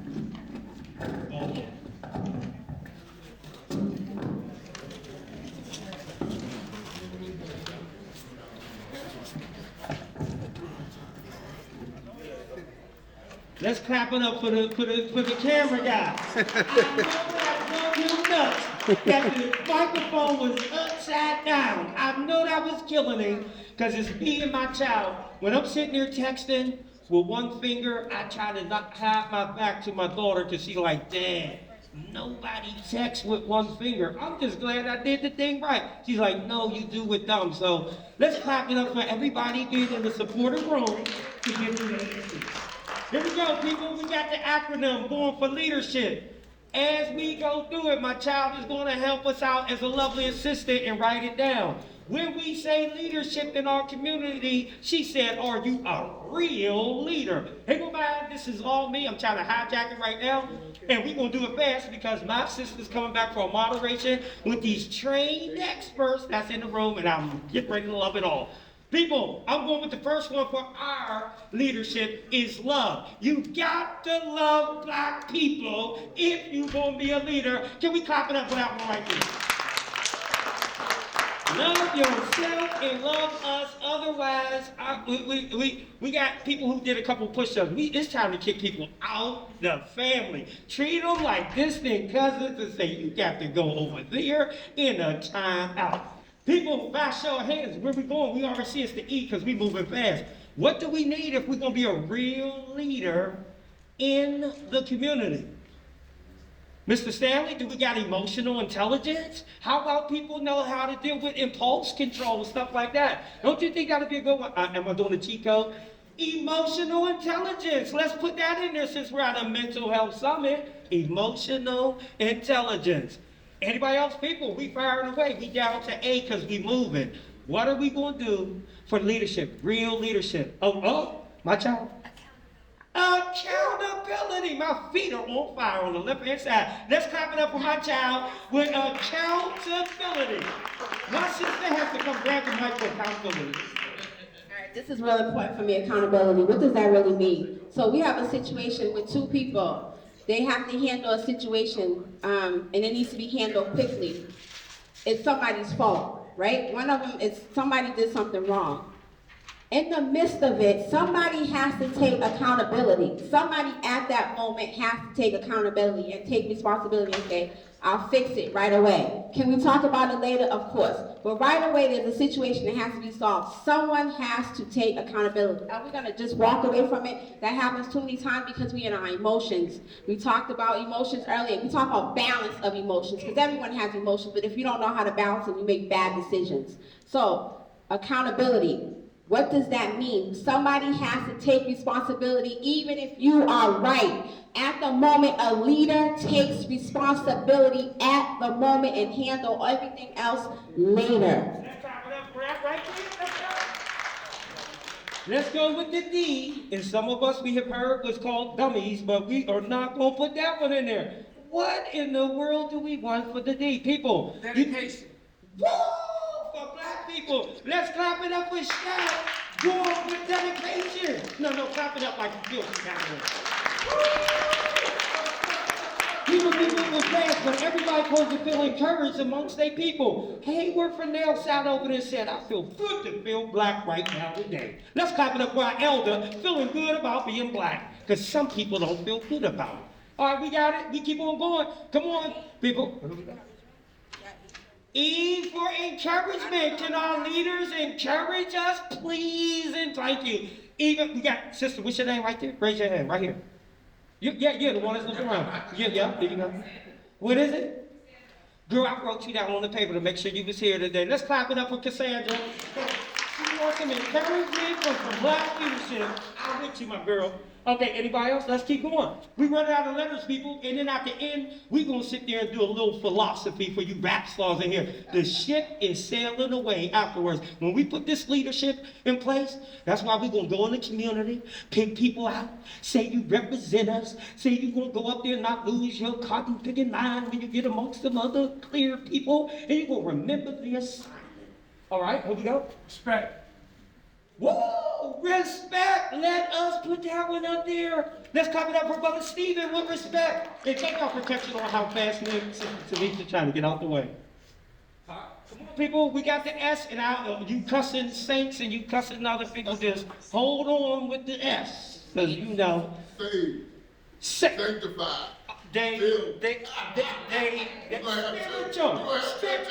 Spiritual. Let's clap it up for Dave. Get one in with spiritual. And make sure you got the right spirit, because they got something over the liquor store called wine and spirits, and I promise you it ain't the spirit of God. Black man, what's your name? Right here. You, sit down.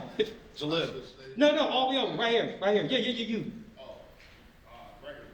Let's clap it up for Gregory. Gregory gave me the headline for spiritual and not flowing with wine and spirits over top of the liquor store. H already got it. Hayward's represented with humility. Boy, do we need it. And he took his note from Brother Gary with humility. That's already up there. We down to the last two people. Inspiration. Inspiration. Can we get some leaders that will inspire us? Let's clap it up for inspiration. Hold on, y'all fell off with the energy. Let's go for inspiration one more time. Clap it up a little bit more. We go. Okay. Oh, my fault. That was a little, I thought Sister Girl had a bathroom break. What do we need for P? What do we need for could we have persistent? Can I throw one more there? Just Validation. purpose. whoa! Put purpose. If you gonna be in leadership, you're there for purpose. No, we gonna clap real good for that one. Let's clap it up for my gospel man. You got purpose? Purpose. Everyone talks about this. How can you tell me my purpose if you don't know your own purpose? Again, I'm tired of studying people. I'm tired of being in rooms and people name things and they don't even know their own purpose. I'm such and such age. I've been around the world a couple of times and I'm still finding out my purpose because I've been amongst people who have bullshitted me so much that I had to redefine myself every time I come into a situation. So what is the purpose? What is your purpose? Do you really know what your purpose is? Doesn't mean the job that you're in right now. What is your purpose and how do you plan to follow through? And how can the leaders help you identify your purpose and put you in a position so that you can eat off your purpose and survive off your purpose? Because if you can't do that, we can't keep being a poor, righteous teacher. It doesn't make sense to me. What is your purpose? What is your purpose? How do you define it and how do we support you so that you can tend to your community the way you're supposed to, so that you can eat, sit at the table, and provide the next meal? What is your purpose? Because there's no way to have a purpose and you're still starving. It doesn't make sense. Let's clap it up for my sister.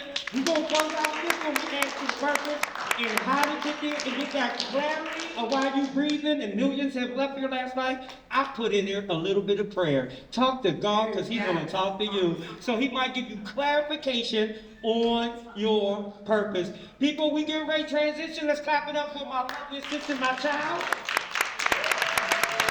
Let's clap it up for my other lovely sister, Miss Tanisha.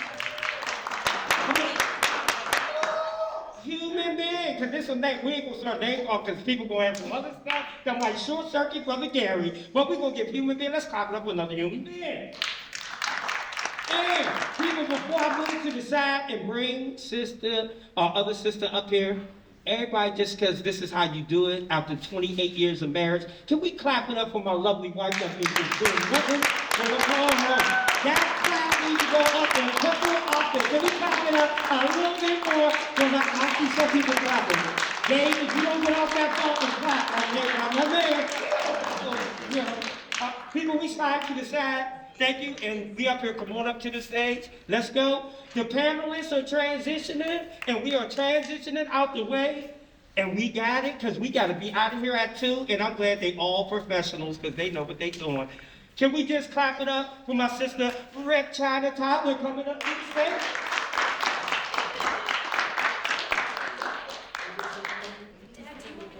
Yeah, that's it, thank you. And can we clap it up for my brother Jamal Gooden coming from Nebraska?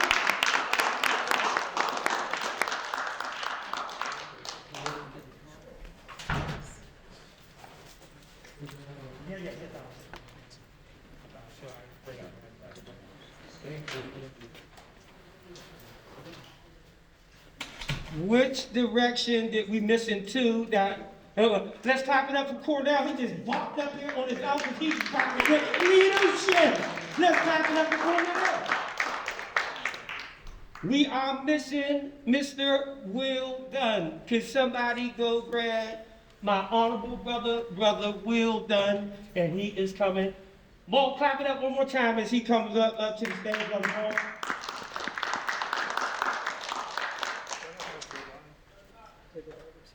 And we got one more, he's on his way, with Will.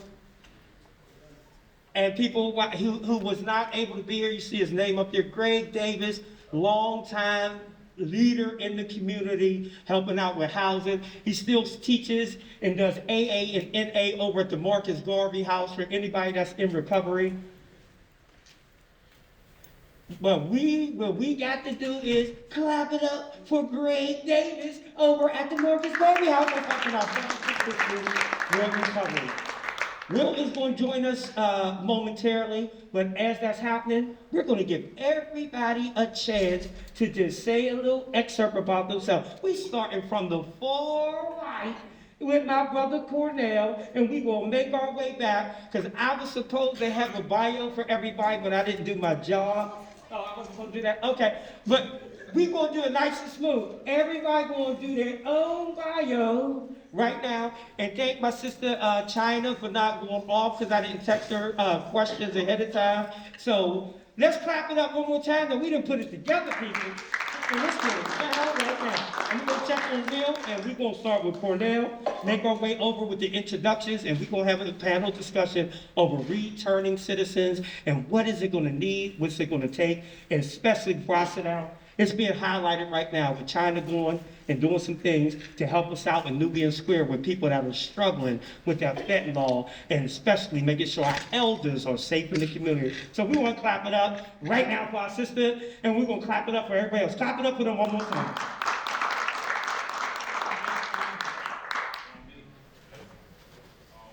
Pleasure to be here, folks. So my name's Cornell Mills. I know a lot of folks in the room. For those who don't know me, I'm a longtime Roxbury resident, currently living in Roxbury still. As far as my personal and professional history, I've grown up in politics.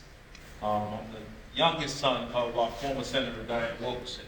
So from 92, when she first won, one of the first running office as a state senator, I've had a chance to watch, kind of the progression to where we are today, to have, reps like China Tyler and Nika here. It's been a long list of some very powerful and successful women that have helped us get to this stage. So although we have a lot of work to do, we've had a lot of successes. So I'm happy to be here to share my story real quickly. I'll keep it to 2 minutes. So professionally, I'll talk about how I got into the reentry space. As a Black man growing up in the city, my family has been directly impacted by incarceration. From Framingham to federal prison, to Norfolk. I've had to visit relatives in every stage of life throughout the state, throughout the Commonwealth. So, I'm very, very familiar with the issue. In 2004, I worked as I was a homicide investigator for the Suffolk County DA's office. So I had a front row seat to a lot of the crime and a lot of what was happening behind the scenes as far as the criminal justice system works. Shortly after that, I went to work for former Mayor Marty Walsh. And when Marty first won the election, he and I talked about, what I would like to see myself doing for the administration, and I immediately told him I wanted to do reentry. So we basically created a position. So before he was in office, there was no such thing as a reentry manager for the city of Boston. I was the first person to have that position. And one of the first things that I did was I sat out to set up an office of returning citizens. I traveled to Washington, D.C., we traveled to Newark, New Jersey, to kind of model our program in Boston after what they were doing in other cities. And for those of you who don't know, Washington, D.C., they have no local jail system. So everybody who gets arrested in D.C., they end up in the federal program. So their relatives are dealing with them in Ohio, Pennsylvania, and Arizona. So they have probably the most comprehensive office in the country. So a lot of programs that we have in Boston really modeled after that. After leaving the mayor's office, I've been a small business owner for a long time. I have a facility services company. And really the mission of my business is really to go out and get contracts to be able to hire subcontractors, mom and pop individuals, all Black, Latino, and Cape Verdean, to be able to work on these contracts. One of the main things that we hear about in contracting is capacity. As Blacks, we may not have the same level of equipment, we may not have the same resources to be able to provide the service. But if we're able to line up 3 or 4 different small businesses and they all kind of put their services together, then we have the capacity. So that was really a business model that I went after. I've been in business for about 8 years now. Brother Chris and I spoke about trying to get more Black folks into blue collar work. It pays well. It's never going to go out of style. It may not be as sexy as stock market or some of the other financial fields, but it's something I'm passionate about. It's been able to help me feed my family, and it's been able to help me provide job and employment opportunities. And I don't really look at folks who I work with as employers. I look at them as business partners. So I have a whole list of subcontractors who I call, all the time to satisfy and kind of help us with these contracts. And Brother Gary was talking earlier about the government contracting. Huge piece of it. The private contracting is huge. We've gotten very little government contracts in the 7 or 8 years I've been doing it, but they're out there, they're plentiful, and we just have to find a way to tap into them. So I'm going to pass the mic. Looking forward to sharing some more later. Give it up for him. Good afternoon, everyone. My name is Paul Gooding. I am a returning citizen. I also am the executive director and founder of PAC, People Affecting Community Change, as well as PAC Global, which also is a temp agency for those who are returning citizens and may encounter barriers. I try to keep mine very brief. Born and raised in Boston, Greenwood original.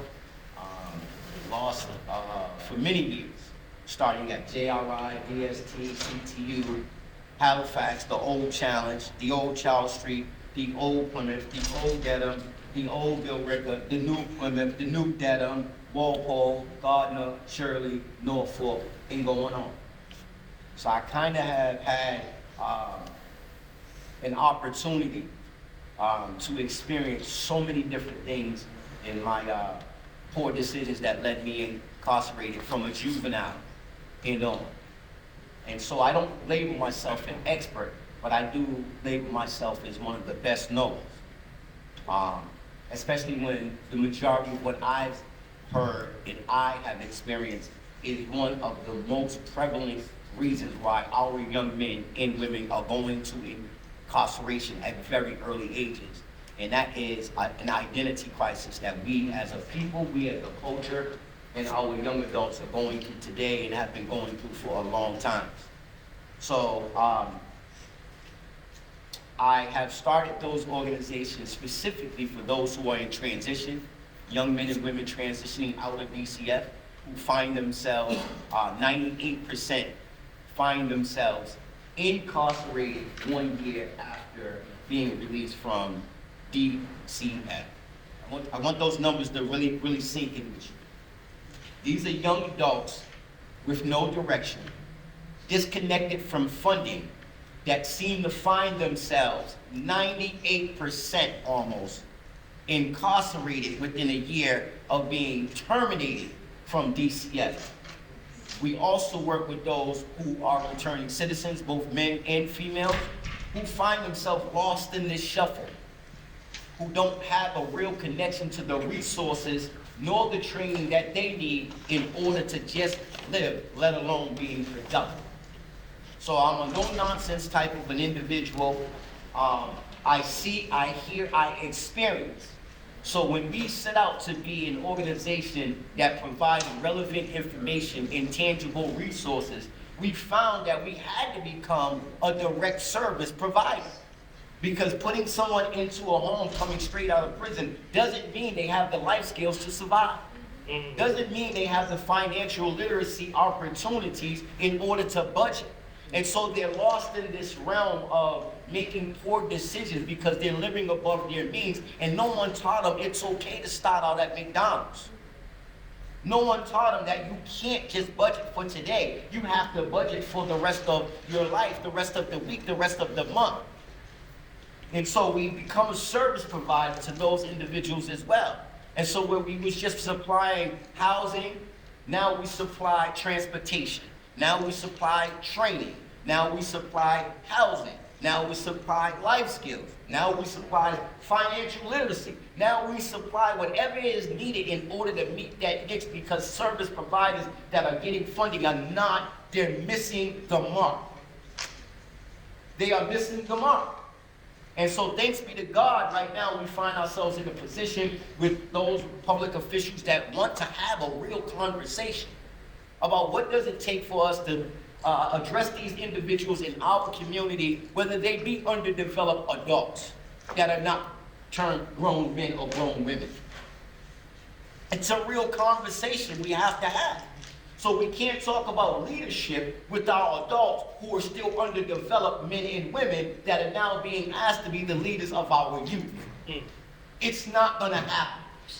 Someone said earlier that, men and women coming from prison are actually the ones that's ready to do the work. It's because they're experiencing what it takes to survive inside that hole.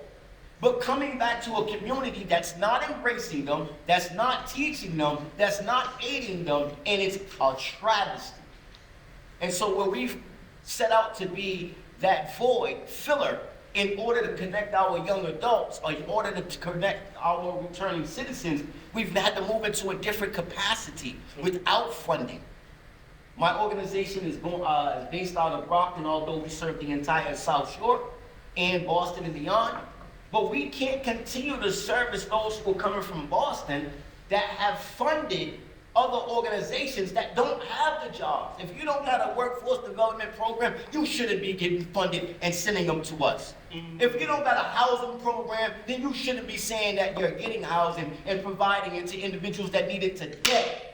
Not tomorrow. Come on, Black. Today. Let's clap it up right there.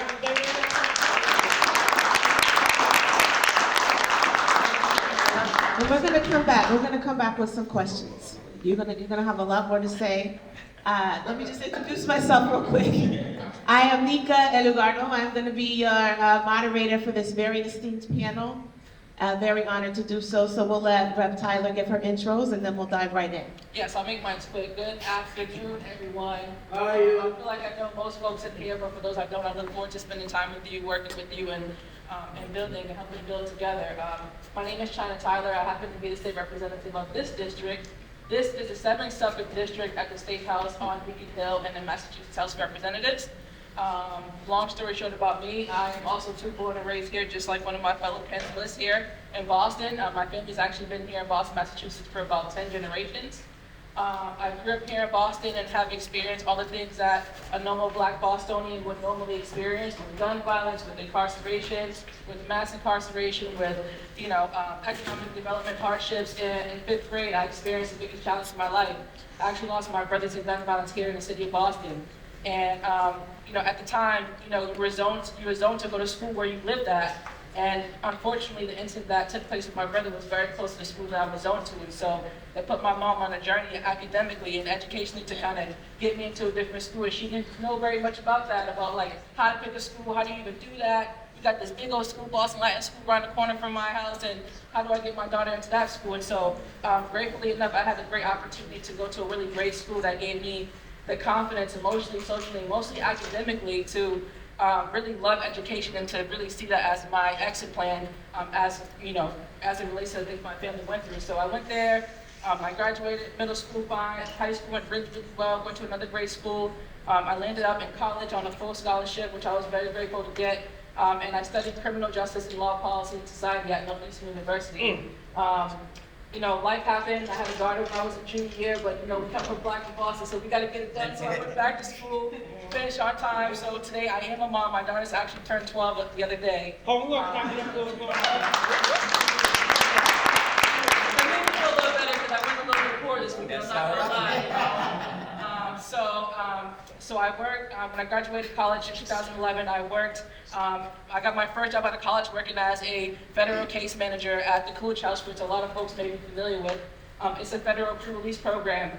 And pretty much what I did there is that I helped folks that were coming through the program, formerly incarcerated. Some folks did 5, 10, 15, 20 years, help them really get connected with housing, education. If they wanted to work, there was that. How do I get my mass health? How do I just get access? How do I get reconnected back to the city? And that's something that I really enjoyed because, again, not only did I lose my brother to the violence here in Boston, but I'm the sister of people who were formerly incarcerated. All my brothers were actually formerly incarcerated. And so that was something that was instilled in me since I was very young. How do you get your brother or your whoever it is back going once they've been released from prison? And so I did really well at the job. And one thing that I really couldn't stand about the job, to be totally real, was the system. I mean, that was my first job out of college. I knew how to do this thing. I did it my whole life. And, I continued to face roadblocks of folks that were specifically Black from Boston. And one thing that I did know was that there were hundreds of millions of dollars of funding out there that actually, was supposed to go to folks that I'm actually helping. And why am I having a hard time getting them connected with any resource when I know that there's a lot of funding out there? So that's actually what inspired me to do what I do today. So fast forward about 5 years, Representative Gloria Fox, who served my district for 33 years at the time, I was 25 years old, decided that she was going to retire. Just like we talked about a little bit earlier with Brother Gary and urgency, the opportunity was there, so I jumped in. I didn't know anything about politics. I voted a couple of times before that. My family really wasn't into it, but I'm like, listen, this is the opportunity for us to get all the actors that we've been missing out on. And so fast forward today, I've been in. Wait, she was 25 years old. Come on. Fast forward, and I'm sitting here. Today, I've had the honor to serving as the chairwoman of the Massachusetts Black and Latino Caucus. Today, I sit as the vice chair of State Administration and Regulatory Oversight. So all procurement and any contracts that come through the Commonwealth, they got to see me first. So it's going to be going up this year. Make sure we talk. Okay. And I also sit. Right there, Black. And so COVID-19, public safety, and those are some of the other committees that I sit on. And so I really look forward to having this discussion.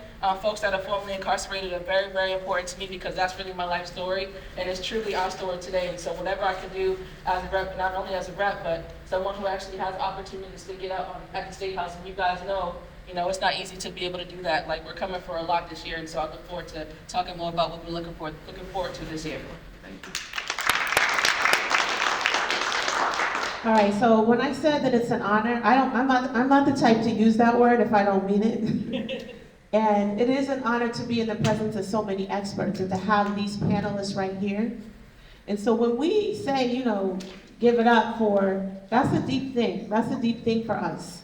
Because the solutions that we're looking for are in this room. And the only reason they're at the State House or at the city or in the nonprofit world is because people like this are in those places and they're also in here with us. So what I would like you to do is just take 1 minute to reflect with your table. What is a key question that you have? We won't get to all the questions, but if you write it down, we will collect that and make sure that that's part of the note-taking process. What is a question? And you could do more than one, but if you look at the tables, we're not going to be able to ask 12 questions, okay? But write down your question, something that you want to know from this group or that you want to say to this group. We're going to end in the last 15 minutes or so with the Q&A that comes from you. What's that? I want to say something before Yes, you sir. start that. I want to say something because I think it's very important. He didn't say who his mother was. And his mother had done a lot. He didn't say enough. His mother had done a lot for this particular project to go. Senator Diane Wilkerson. Diane Wilkerson. I think we need to give her an applause. Let's stop and give her an applause for trailblazing for us.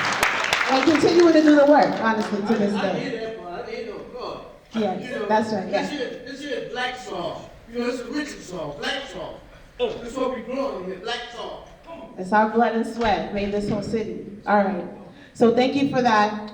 How many people know everybody at your table? All right, not everybody. So just take a minute. You got 30 seconds to introduce yourself. Another 30 seconds to write down a couple questions. Because we're gonna respect the place. And my sister here, we're gonna be out. We're gonna end right at 2. And so we've done a lot of building today. So go ahead and get to know each other real quick. Who's at your table?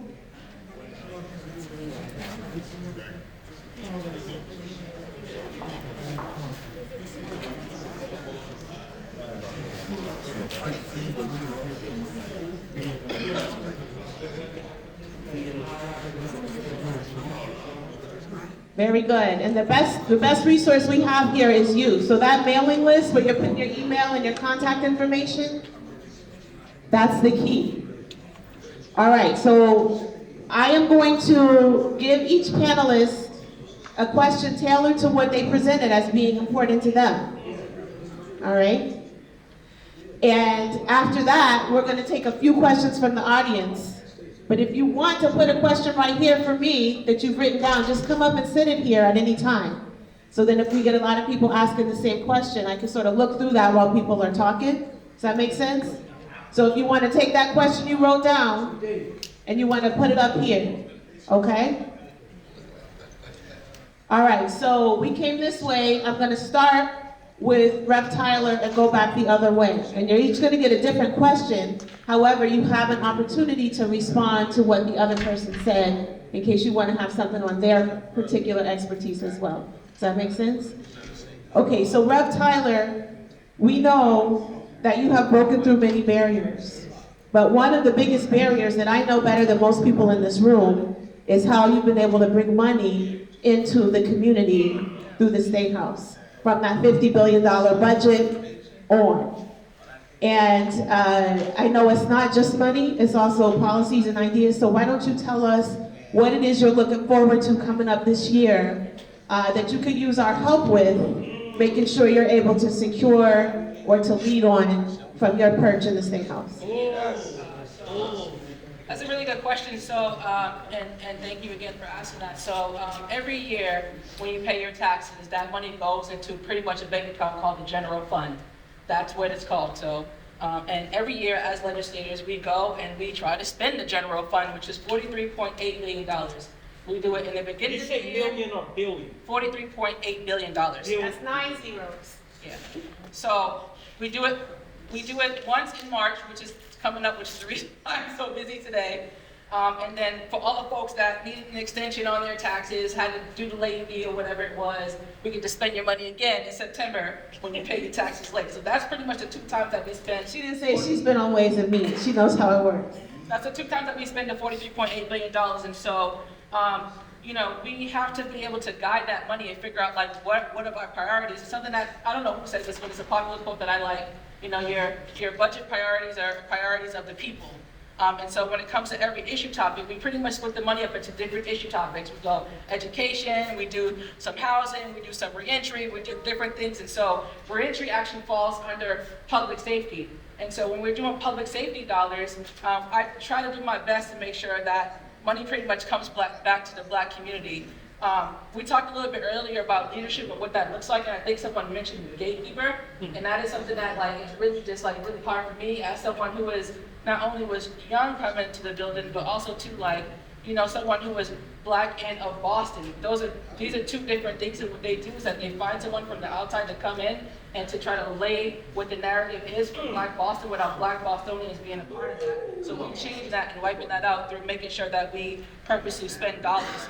And so when it comes to public safety money, something that's most important that I feel like when it comes to reentry dollars is housing. I mean, housing is not only important for folks that are formerly incarcerated, but it means a lot more to them because when you have a core, you guys know that you're pretty much boxed out of many things that you're boxed out of just having access to opportunity in general. And so this past budget cycle, I was able to expend $250,000 to building our own pre-release center. Prior to that, we actually expended a couple of $1 million to build the first Black-owned pre-release center here in the city of Boston called the New Beginnings Reentry Home. It's Black-owned, it's Black women-owned from women from Orchard Park, which very many are familiar with that neighborhood. And so now we're on to number 2. Grove Hall is the third. Grove Hall is the third biggest economic hub after downtown Boston. So there's downtown Boston, down Dudley and or Union Square, depending on how large you are, and then there's Grove Hall. And so what we've learned is that when we don't take care of our economic hubs and we don't lay the land for what we want the economics to be like in those hubs, folks take it over. And that's the reason why you see Dudley look like how it looks like. It's not Black owned. So we have to make sure that we're focusing on Grove Hall. So we expended just $250,000 to build the first. We hope it looks like the Prudential. I don't really know. I think that we can do everything in the white community and the Black community. That's just my aspirations. But we're looking forward to building the second Black-owned pre-release center. It's going to be in combination with Torchlight Recovery Group, Muhammad's Mosque 11, and a couple other Black organizations that are here in the city of Boston. And so that's one of the many ways we're looking forward to spending that money. But my eyes is always on the prize. And so there's many other ways, but that's the most important one today. Amen. Rep. Tyler is being modest, so hit her up about those many other ways. That is actually a true statement. And so there's a lot going on, and your ability to tap into the budget process is really critical. Brother Chris knows, even when we stood in front of some kids that had been shooting up I used to be a state rep as well, shooting up one half of my district, and they were shooting each other JP and Mission. But what we said to those kids, there is a almost $50 billion budget. What are you doing to help us get that money? And Chris said, you weren't supposed to say JP because I was at Mission that day. But they didn't care. Because Chris tried to tell them, oh, she wants you to put your guns down. I'm not even saying that. And you don't even need to in many cases, because when you talk about purpose, this is what the rep is talking about. The money itself isn't the purpose, it's the control of it. It's the ability to decide where it's going. Whatever it gets spent on, we will sort that out as we learn the outcomes and get our feedback. But first we gotta make sure that we have the say and the control. And when even a very young knucklehead knows that they're getting played, and like I told him, white knuckleheads are laughing all the way to the bank while you're out here busy doing this, trying to protect yourself, whatever it is. I know you have reasons, but they are laughing at us. And they are taking our money and doing X, Y, and Z. So that said, because we want everybody to get to do their thing, but if you have 2 or 3 sentences, other panelists, to just speak to or affirm or whatever you want to do, what the rep has just shared with us, keep it short, because this isn't your presentation piece, which is coming up next, all right? But we need to hear from you. And if you're raising your hand, have a question, please write that down or type it up, because we're going to put all of those at the end. But I saw you first, so that's where we're going to come when we get to the end of the 3, because I want to really respect the time of yourselves and of the institution. I'll jump in quickly about the Grove Hall reference. So many of you know the Mecca and Grove Hall. Sister Virginia was instrumental in the mall, instrumental in having that Stop and Shop, Dunkin' Donuts, and CVS built. So I was fortunate, we've had that contract for about 6 years now. And because Sister Virginia made sure that it was a Black-owned company that was doing the landscaping, the snow removal, and the maintenance, we were able to have kind of an anchor business or contract in Grove Hall. And once that happened, we actually started looking in the area, which is what I've been speaking to Chris and Gunn about to do with Dudley. So now we have the Stop and Shop Plaza, went across the street, now we have the Freedom House. He went across the other side of the street, now we manage the Guscott building. And we went to Prince Hall, we've done work with Prince Hall, around maintaining their floors and doing some other cleaning. So we have the resources in our community to maintain these businesses, and we also have the manpower. Most of the guys I work with, they're reentry guys. They're guys that, you know, we know, I can throw out the name, you know, these are guys who have spent a lot of time in jail. And these opportunities are like a blessing to them because they're able to make an honest living. Yes, sir. With their hands, and they're able to do that consistently, so. Thank you. And so hook up if you want to connect to that, Jamal. Yeah, just really quick, thank you, Rep. China, for all that you do and all that you bring. You said something that I want to highlight. It's not a complaint. It's not a complaint, but it's a request.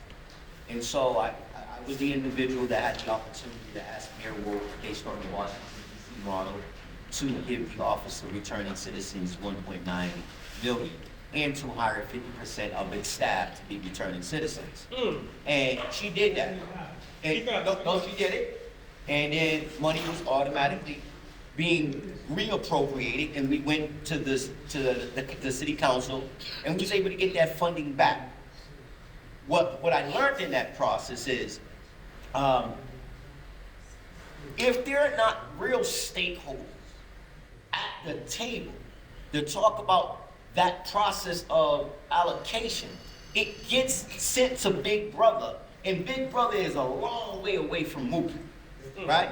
What can we do with a partnership with you that represents our needs to say, hey, this is, while you're deciding what funding needs to go to what problem, is there a way there is a board can be formalized where those people like Replika, or those people that, and I say Replika because she went into Norfolk, and some of you might not know that she's really close to this issue.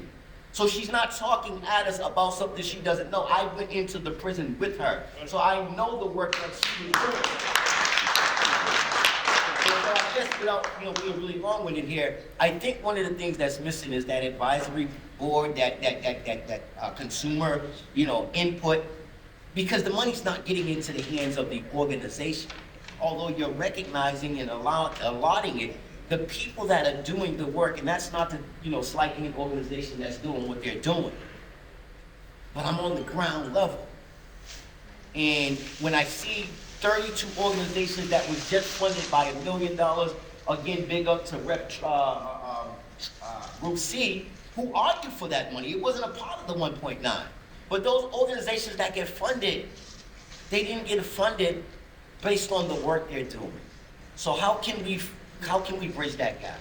So is this on live? Because we might have to cut this off because it's good. Is anybody on social media with us? That's real. Okay, turn it off so we can get real in the response, okay?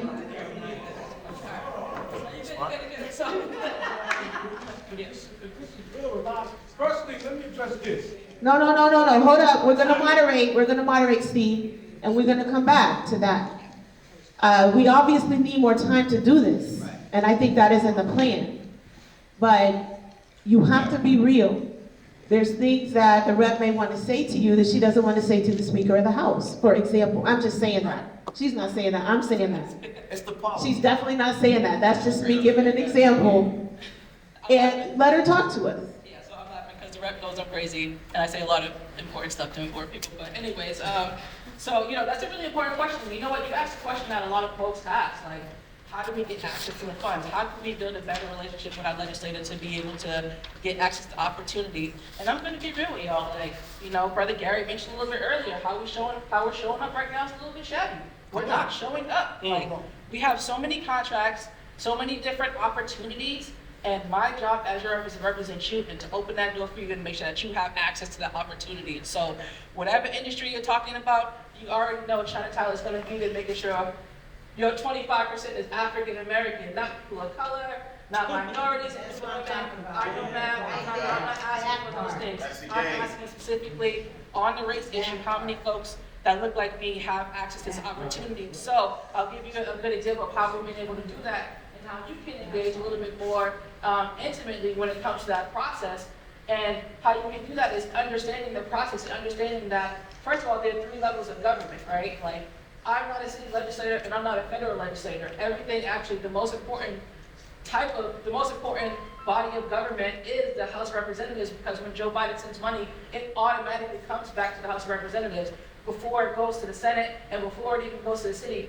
We guide how that money actually gets out there. And so understanding that process, understanding that we have 33 committees, and we split that money up into 33 different ways, including education and whatever it is, and then we can further create more language to be able to say, and then we want specific money to be able to go to the safety of Nubian Square or Dudley Square, and we've been able to do that and to be able to afford over $100,000 to be able to our community, because we have a public safety issue. It's just not how they are framing what the definition of public safety is. So, for example, when we did a police reform bill, right, we worked really hard to be able to, do this police accountability. Now you're going to be able to go on and be able to report officers. They can lose their ability to be able to, to serve in our community if they act crazy to you or violate your civil rights.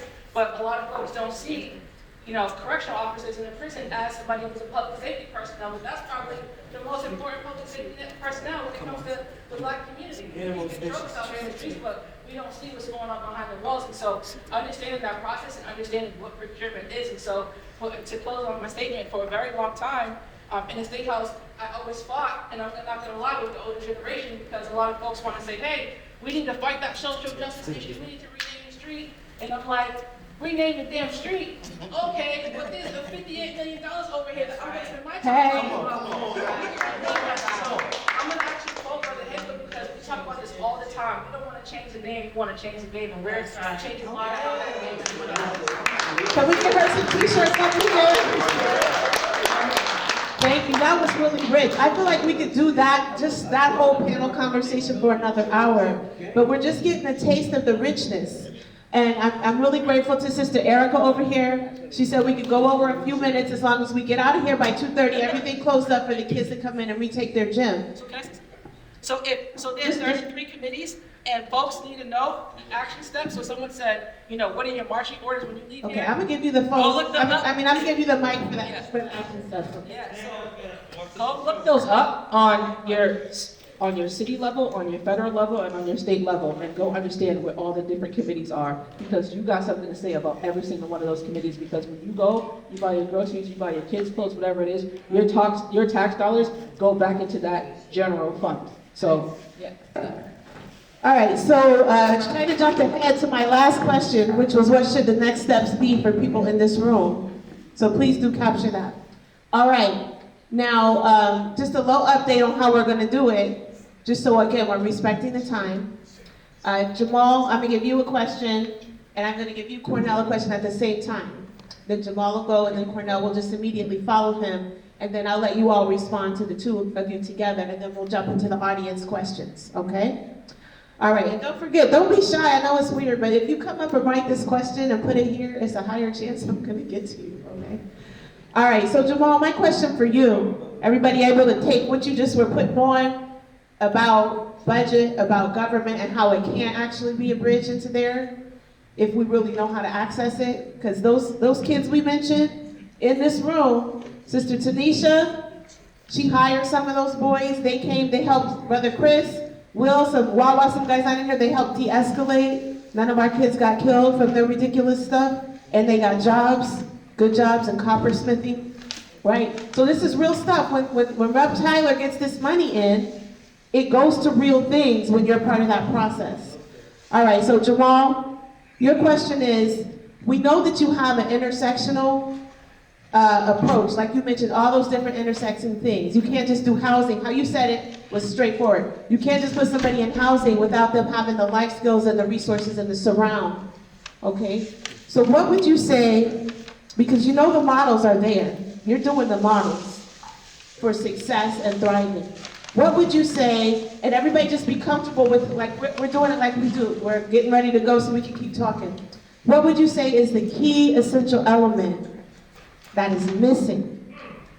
That is missing. When you, and please, I'm just gonna put, don't say money, we just talked about that, okay? Because money doesn't do anything until you already know what you're doing and it's right there. What is the key element in our community that if it were present, you feel like these models could scale? They can scale across every major area geographically in Massachusetts. So you think on that while I give Cornell his question. All right. So, yeah, I asked him a question. He's going to think of it. And then I'm going to ask Cornell a question. They're both going to answer, and then we're going to go to the audience, okay? Cornell, you have deep experience, not just through your family, but individually, and not just working in a thing, but providing the leadership to bring about things that weren't in existence before. What would you say is the key leadership distinctive that we can all carry into our various respective work that is going to enable us to think like that, to bring something new into being? What did that look like for you? How was that different than just looking for a job that some other, probably white, Irish guy told you was what was needed? All right? So they're nodding, so I'm gonna assume they know, but if you have a question, come back at me. All right, Jamal. Absolutely, because I'm gonna do this just out of recognition. Unfortunately, we had an audio problem this morning. Unfortunately, we had an audio problem this morning, but Norfolk State Prison was supposed to have been Skyping in to be a part of this conversation. And the very fact that we requested permission here today is that they're missing from this conversation. I would say the quintessential thing that is missing is real partnership.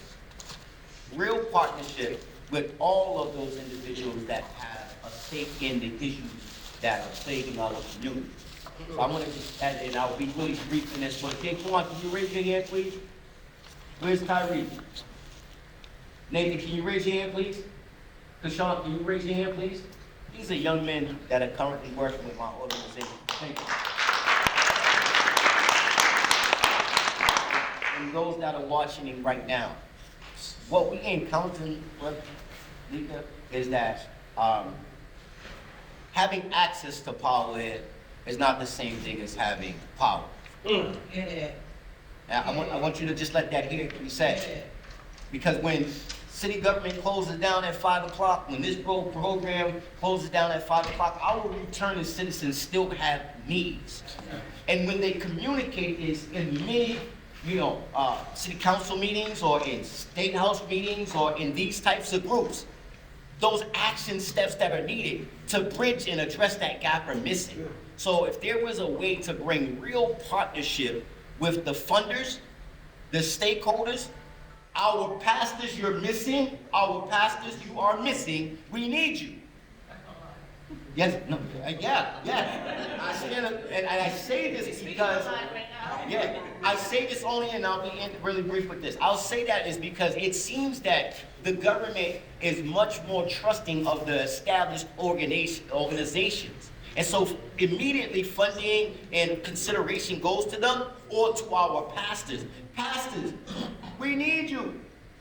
We need you to come out to church, help develop, not help just house, help develop those that are in transition. So real partnership. You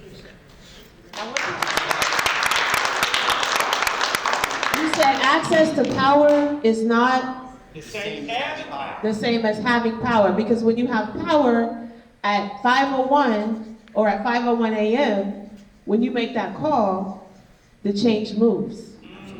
And so we're figuring this out together. Okay, Brother Cornell. Yeah, I'll talk quickly about organizing, about organizing and about leadership. So the most important piece in organizing is building capacity. So you may ask, what does that mean? That means I may be vying or pushing for this office to be set up, but my single voice is not as loud as 10 other people in the building room saying the same thing that I'm saying. So I had to convince 10 other people that this was a viable office that needed to exist before it became a real thing.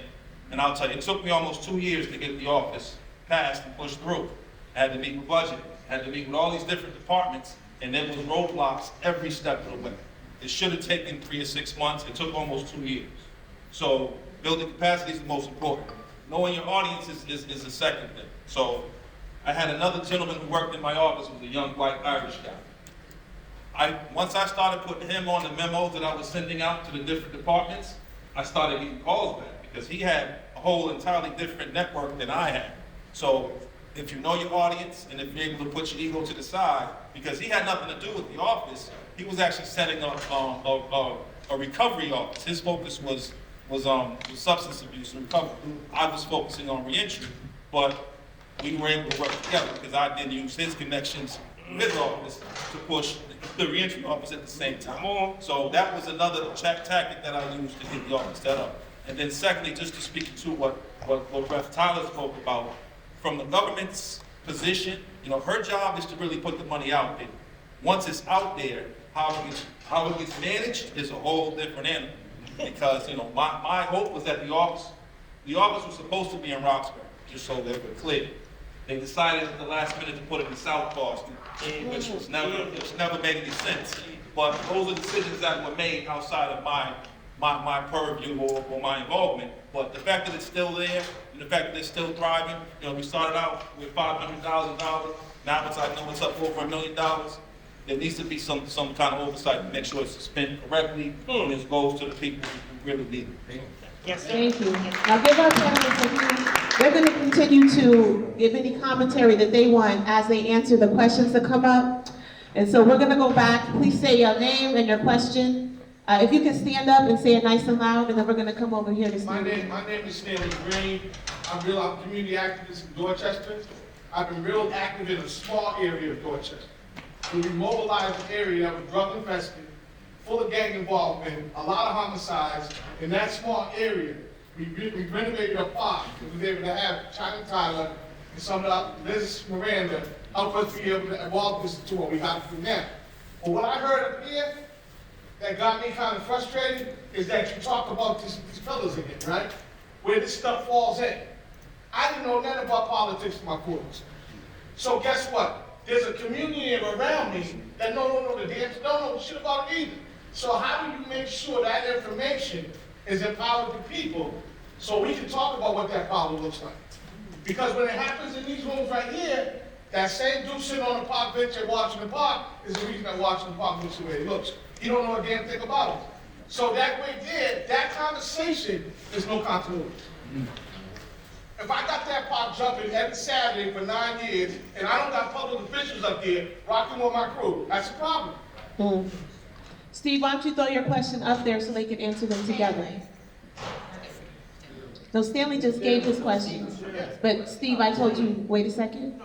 Question. The brother said something about the returning citizens, the Office of Returning Citizens have 50% of their staff as returning citizens. That's not the case, bro. They got from, I sat down with David Mayer. Last time I sat down with him, when I went into the office, there were 5 people there. None of them were returning citizens, all right?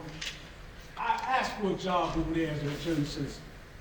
And, that ain't happening, brother. Right, So how can you have an office of returning citizens and nobody knows what's going on? Okay, so please take on both of these 2 questions together. Okay. All right, just dive in. Thank you both for me to speak in that. So the first brother is Stanley? Stan, thank you, man. So what I said a moment ago about real partnership is what I'm talking about and what you're actually experiencing, right? You can't just provide the money and go home, but you do the direct servicing and there's a breakdown. The other part that I wanted to address that is that what Ms. Rev. Tyler said a moment ago, is that we gotta get involved. What the brother just said in terms of capacity. We got to get involved. And that's why these young men are here today. Because they've never been exposed to the process or a platform where their voices can not only be heard, but validated. So you're absolutely correct.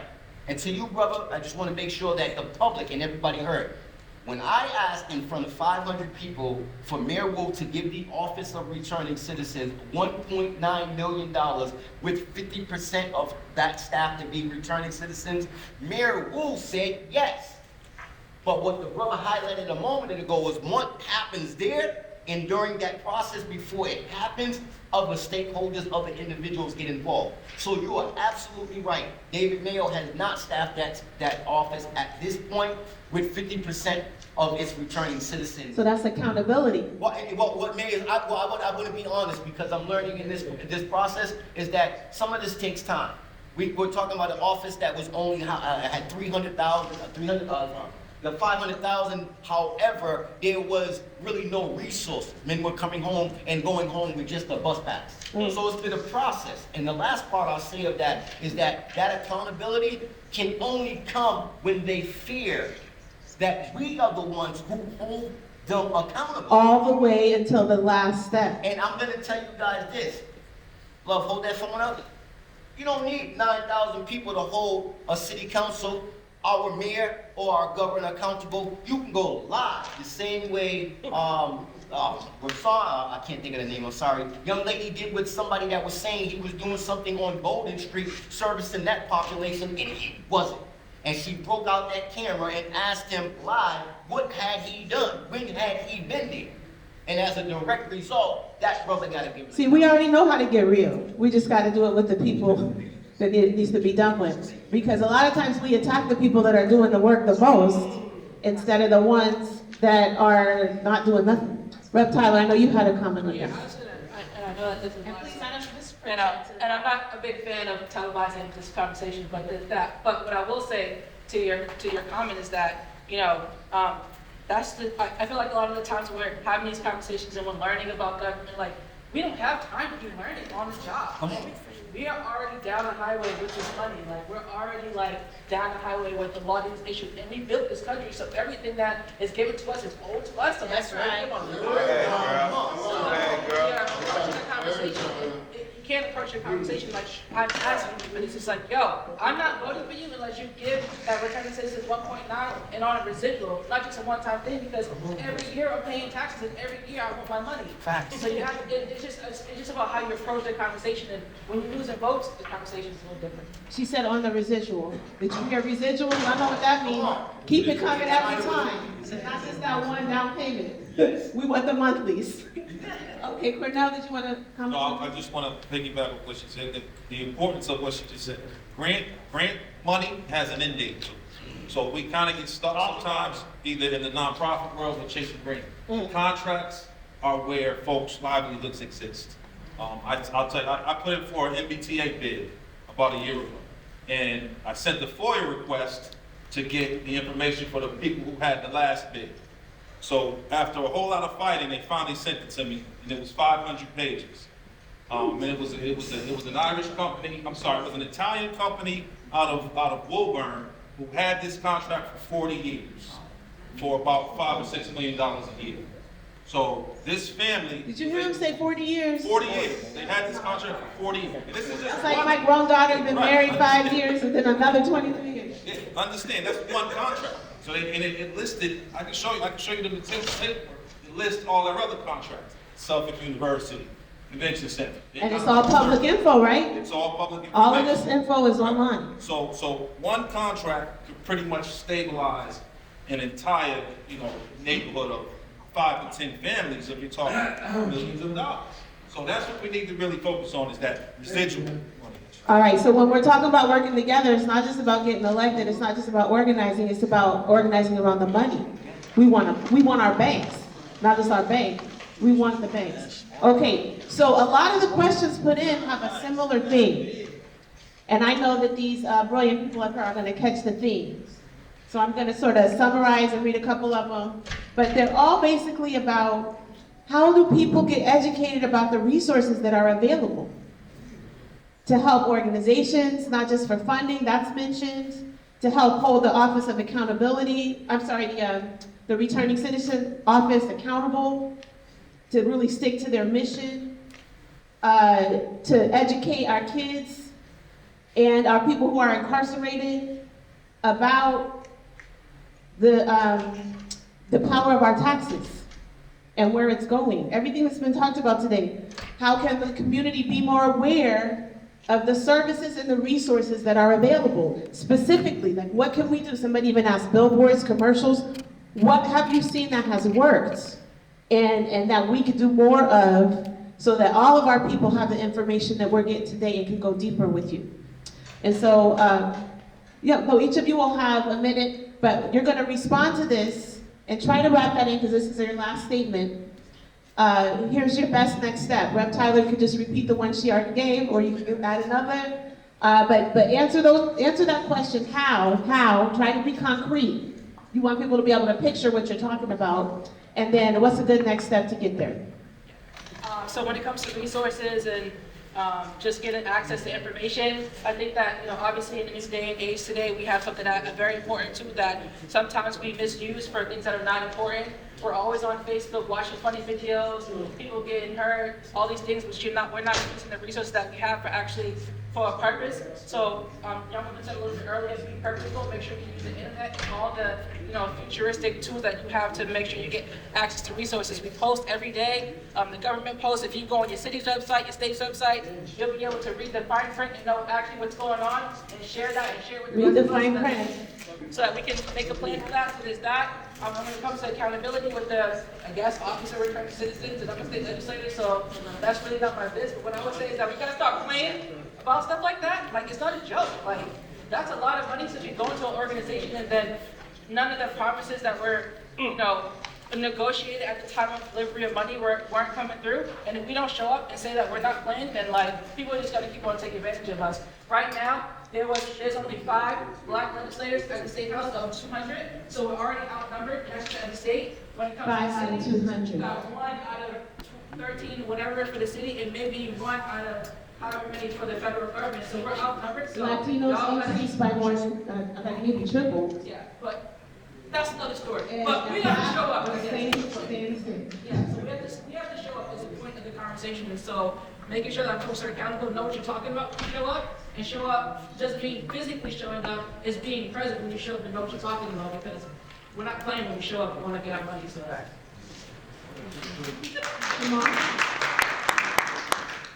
Well, because it's our last word, I want to thank everybody for coming out. Brother Chris, his wife, unfortunately, Dr. Kumar, go ahead, give it up. Because we have phase 2 of this presentation in Brockton tonight, where Dr. Kumar was going to be live. I think one of the next steps is making sure that this type of event where individuals can be heard. Thank you for thinking of getting questions from the crowd in order for them to feel engaged. Because there's an element of our community that doesn't believe in politicians or in the process or that their voice really counts. And it dissuades them for showing up for voting, and it dissuades them from wanting to be a part of the real solution when they actually may have the answer. So I think restoring that hope is consistently holding things like this. Although social media is absolutely one of the best things we got to offer as a tool, it's real engagement. What is your personal experience as a woman, as a man, as a returning citizen, as a youth, or whomever it may be? So I think this is what's needed on a consistent basis with real access to those who have the knowledge. That's number one. I think the second thing that we can do is be real. When we talk about returning citizens, we're not just talking about men and women who have served time. See, we approach this from a prevention and intervention and a post-vention point of view. Post-vention, all right. We have to, right?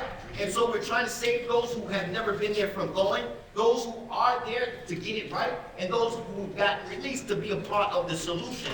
That, again, real partnership at a table where the needs can be expressed and we can outline a solution. And then the last thing that I'll say is that those brothers inside of prison, not just state prison and absolutely not just outside of Norfolk, but Norfolk State Prison got something. They got something. They got something. I've been to Shirley Max, I've been to, OCC, I've been to every Walpole, SBC, I've been there. There's something about them brothers in the AACC and the Life is Program in Norfolk State. African American Coalition Committee. And they got something. See, you can't go to those programs just to be a part of them. And you're not getting good time. And you're not getting paid. But part of the conversation we wanted Dr. Umar to have this evening was about cultural competence. Fupon and them brothers inside of Norfolk are prepping those men who are about to be released. And they're being passed off to what? And they're not getting paid for that work. And that's what I'm going. That's what they're working on. And that's to who? So we really honestly, if there's a way to find out, how does Fu Kwan, who was prepping 40 men getting ready to come home, who may never talk to a hotel, who stayed out, connected to a streamline. So I'm going into the prison with Mayor Wolf and Rep. Holmes next week to talk about reentry. And that's a great thing. And I'm on Senator Eldridge and also, I believe, somebody, Andy Peck from the governor's office. We're doing an announcement on the 29th of this month because we was able to finally get every returning citizen coming home their IDs. The MOU was signed. So what Rep. Nika said, you know, it's not about the money, it's about the process. We have to find a way to streamline all the way from Rep. Tyler's office to the individual that's employing, like myself, returning citizens and their sons and their daughters. So that's what needs to happen as an action step. Thank you. And you can go to Aaron for let you give the last word, but I need to let Cornell just go ahead and bring us home. Sure, I'll piggyback off of what my brother was just speaking on. So one of the other programs that I set up when I was a reentry manager for the city was a program called Professional Pathways. Folks may be familiar with the program Build Pathways, which is around the construction trades. What we did with Professional Pathways, we took about 30 youth who had quarries and put them in different departments in City Hall. One of the young brothers who was in that program is now works for Russell Holmes staff. So these are the kinds of things that, you know, innovative, and they can actually help transform people's lives if the people who are in there to implement them kind of see them through. So I'll just end by saying this. One of the most important things about access to these different opportunities is just a mindset of belonging. You need a mindset of ownership. You know, Rep. Tyler talked about tax dollars. If you've ever paid a parking ticket in the city, you ever paid a state tax or any kind of tax, you've paid into the pot. That pot gets split up every year, and we, black businesses, get less than 1% of the billions and millions of dollars that are spent by both the city and the state. Less than 1%, all right? Less than. So we were at about 2% under Menino. Under Walsh, we ended up being at about 0.8. And then on the state level, under Baker, I think we were right around 1.1%. So we're not getting our fair share of what we're paying into the system. We're not getting it back. Because those black businesses, they're the ones who are going to hire black people. I've had folks who work on my staff. For some reason, there's been way too many funerals lately.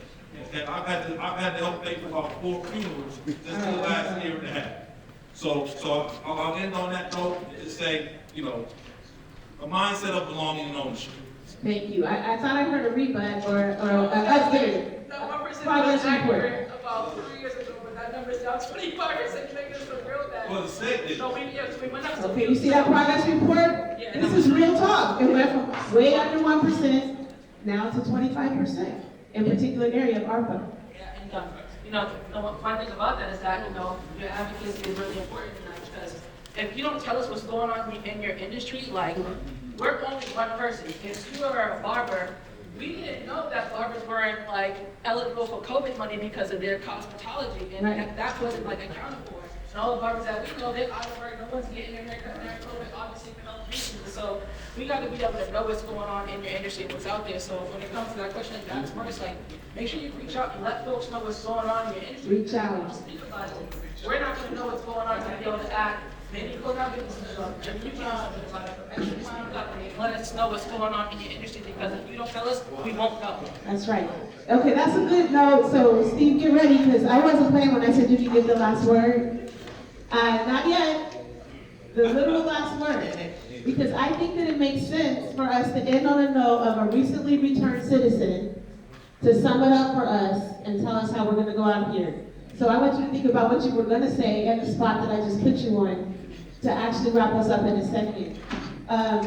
But before we say thank you to our panelists one more time and turn it over to Steve, Tanisha, was that something that you had absolutely?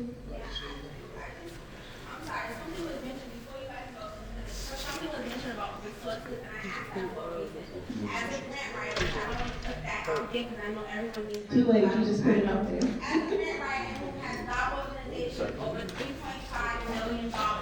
You say they're not showing up because they don't know how. What resources that we have in the city of Boston to show an organization A, B, C is B, E, F, G is what you need. Stop telling us we don't want to show up. We want to show up, but we don't have the system. It's been kept from us for years and years and years. Some people just stealing the work grant. Sad story, but it's true.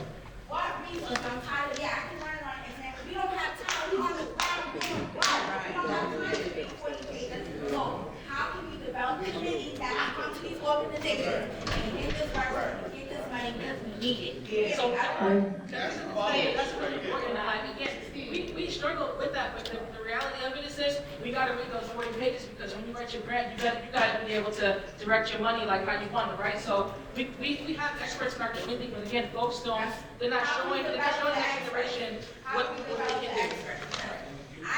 You're the expert. You're the expert. That's why there's a problem, I come with the solution, right? So I'm gonna create a team of young people to teach people how to run their business and everything, right? Because that's what I do, right? But I'm talking about an organization who's been around for years, right? I'm not gonna name my guy, who's been chasing money forever. Tanisha? Sorry, I know. Yeah. So can we get that? Because I wanna hear that.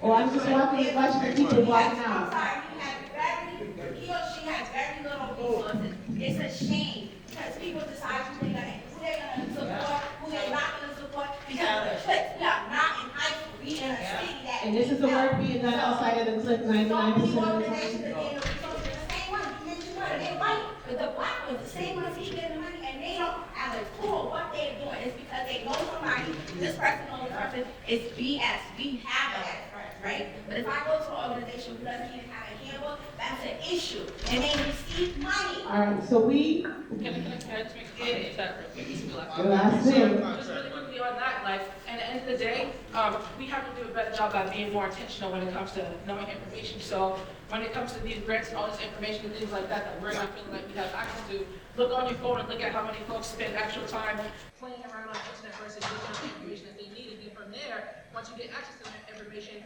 how are you going to be able to sustain it? Like, there's a whole systematic way you have to be able to approach getting money. And so I'll be able to be supportive of anybody that you have out there that you feel like is not getting money. But the real thing is that if you're not in the game, then you're being played. There's no organization that should have been around for 40 years not getting any money. Like, All right, so we know this is a likely story. All right, give them a hand. Hold me out, y'all. Hold me out. Listen, good talk. Now listen, a couple of things didn't go well yet. So I met G over here on the camera, Jay, and Diego is somewhere in here who gave Jay her first gig, right? So let's give them a shout out. Now, the theme of today is we gotta get connected and we know how, and yes, it is hard. But the people that are in this room, we already have the resources to do it. So use that list that they're sending out, an email and who the contacts are, to follow up with people and continue to network, because this relationship right here, now Tanisha's gonna reach out to China, and China's gonna respond, okay? All right, now, I don't care what Steve has to say. I don't care whether it's a nice summary or something very specific. But we want to model what it really means, because the bottom line is today was about supporting our returning citizens. And so we're going to hear him highlight what he thinks is the most important thing for us to lead on, and we're all going to take that with us. Right now, I'd be remiss in not mentioning this brother.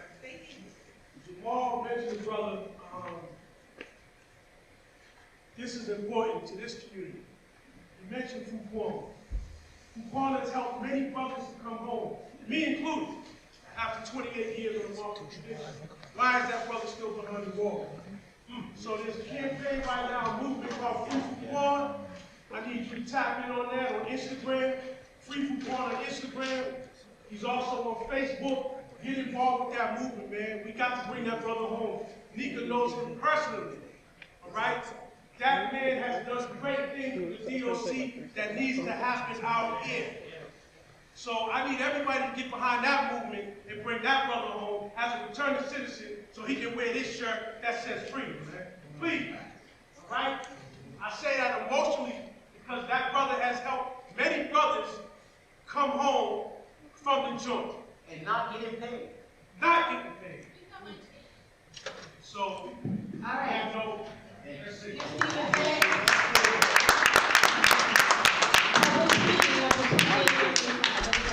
So just like that leadership model y'all made together, go forward and continue doing it together. Thank you, Brother Chris, for today. You have any last words?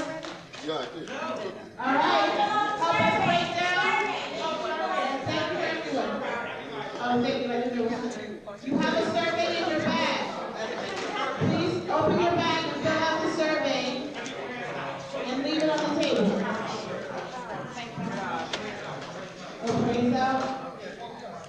God of our ancestors, God of us today, we thank you for the opportunity to build together, and we ask you your blessing on outcomes of this day, that your spirit would infuse us with your plan and your power to execute on all of the passion and the dreams you have put in each right here today, whatever. That's why I stay behind this.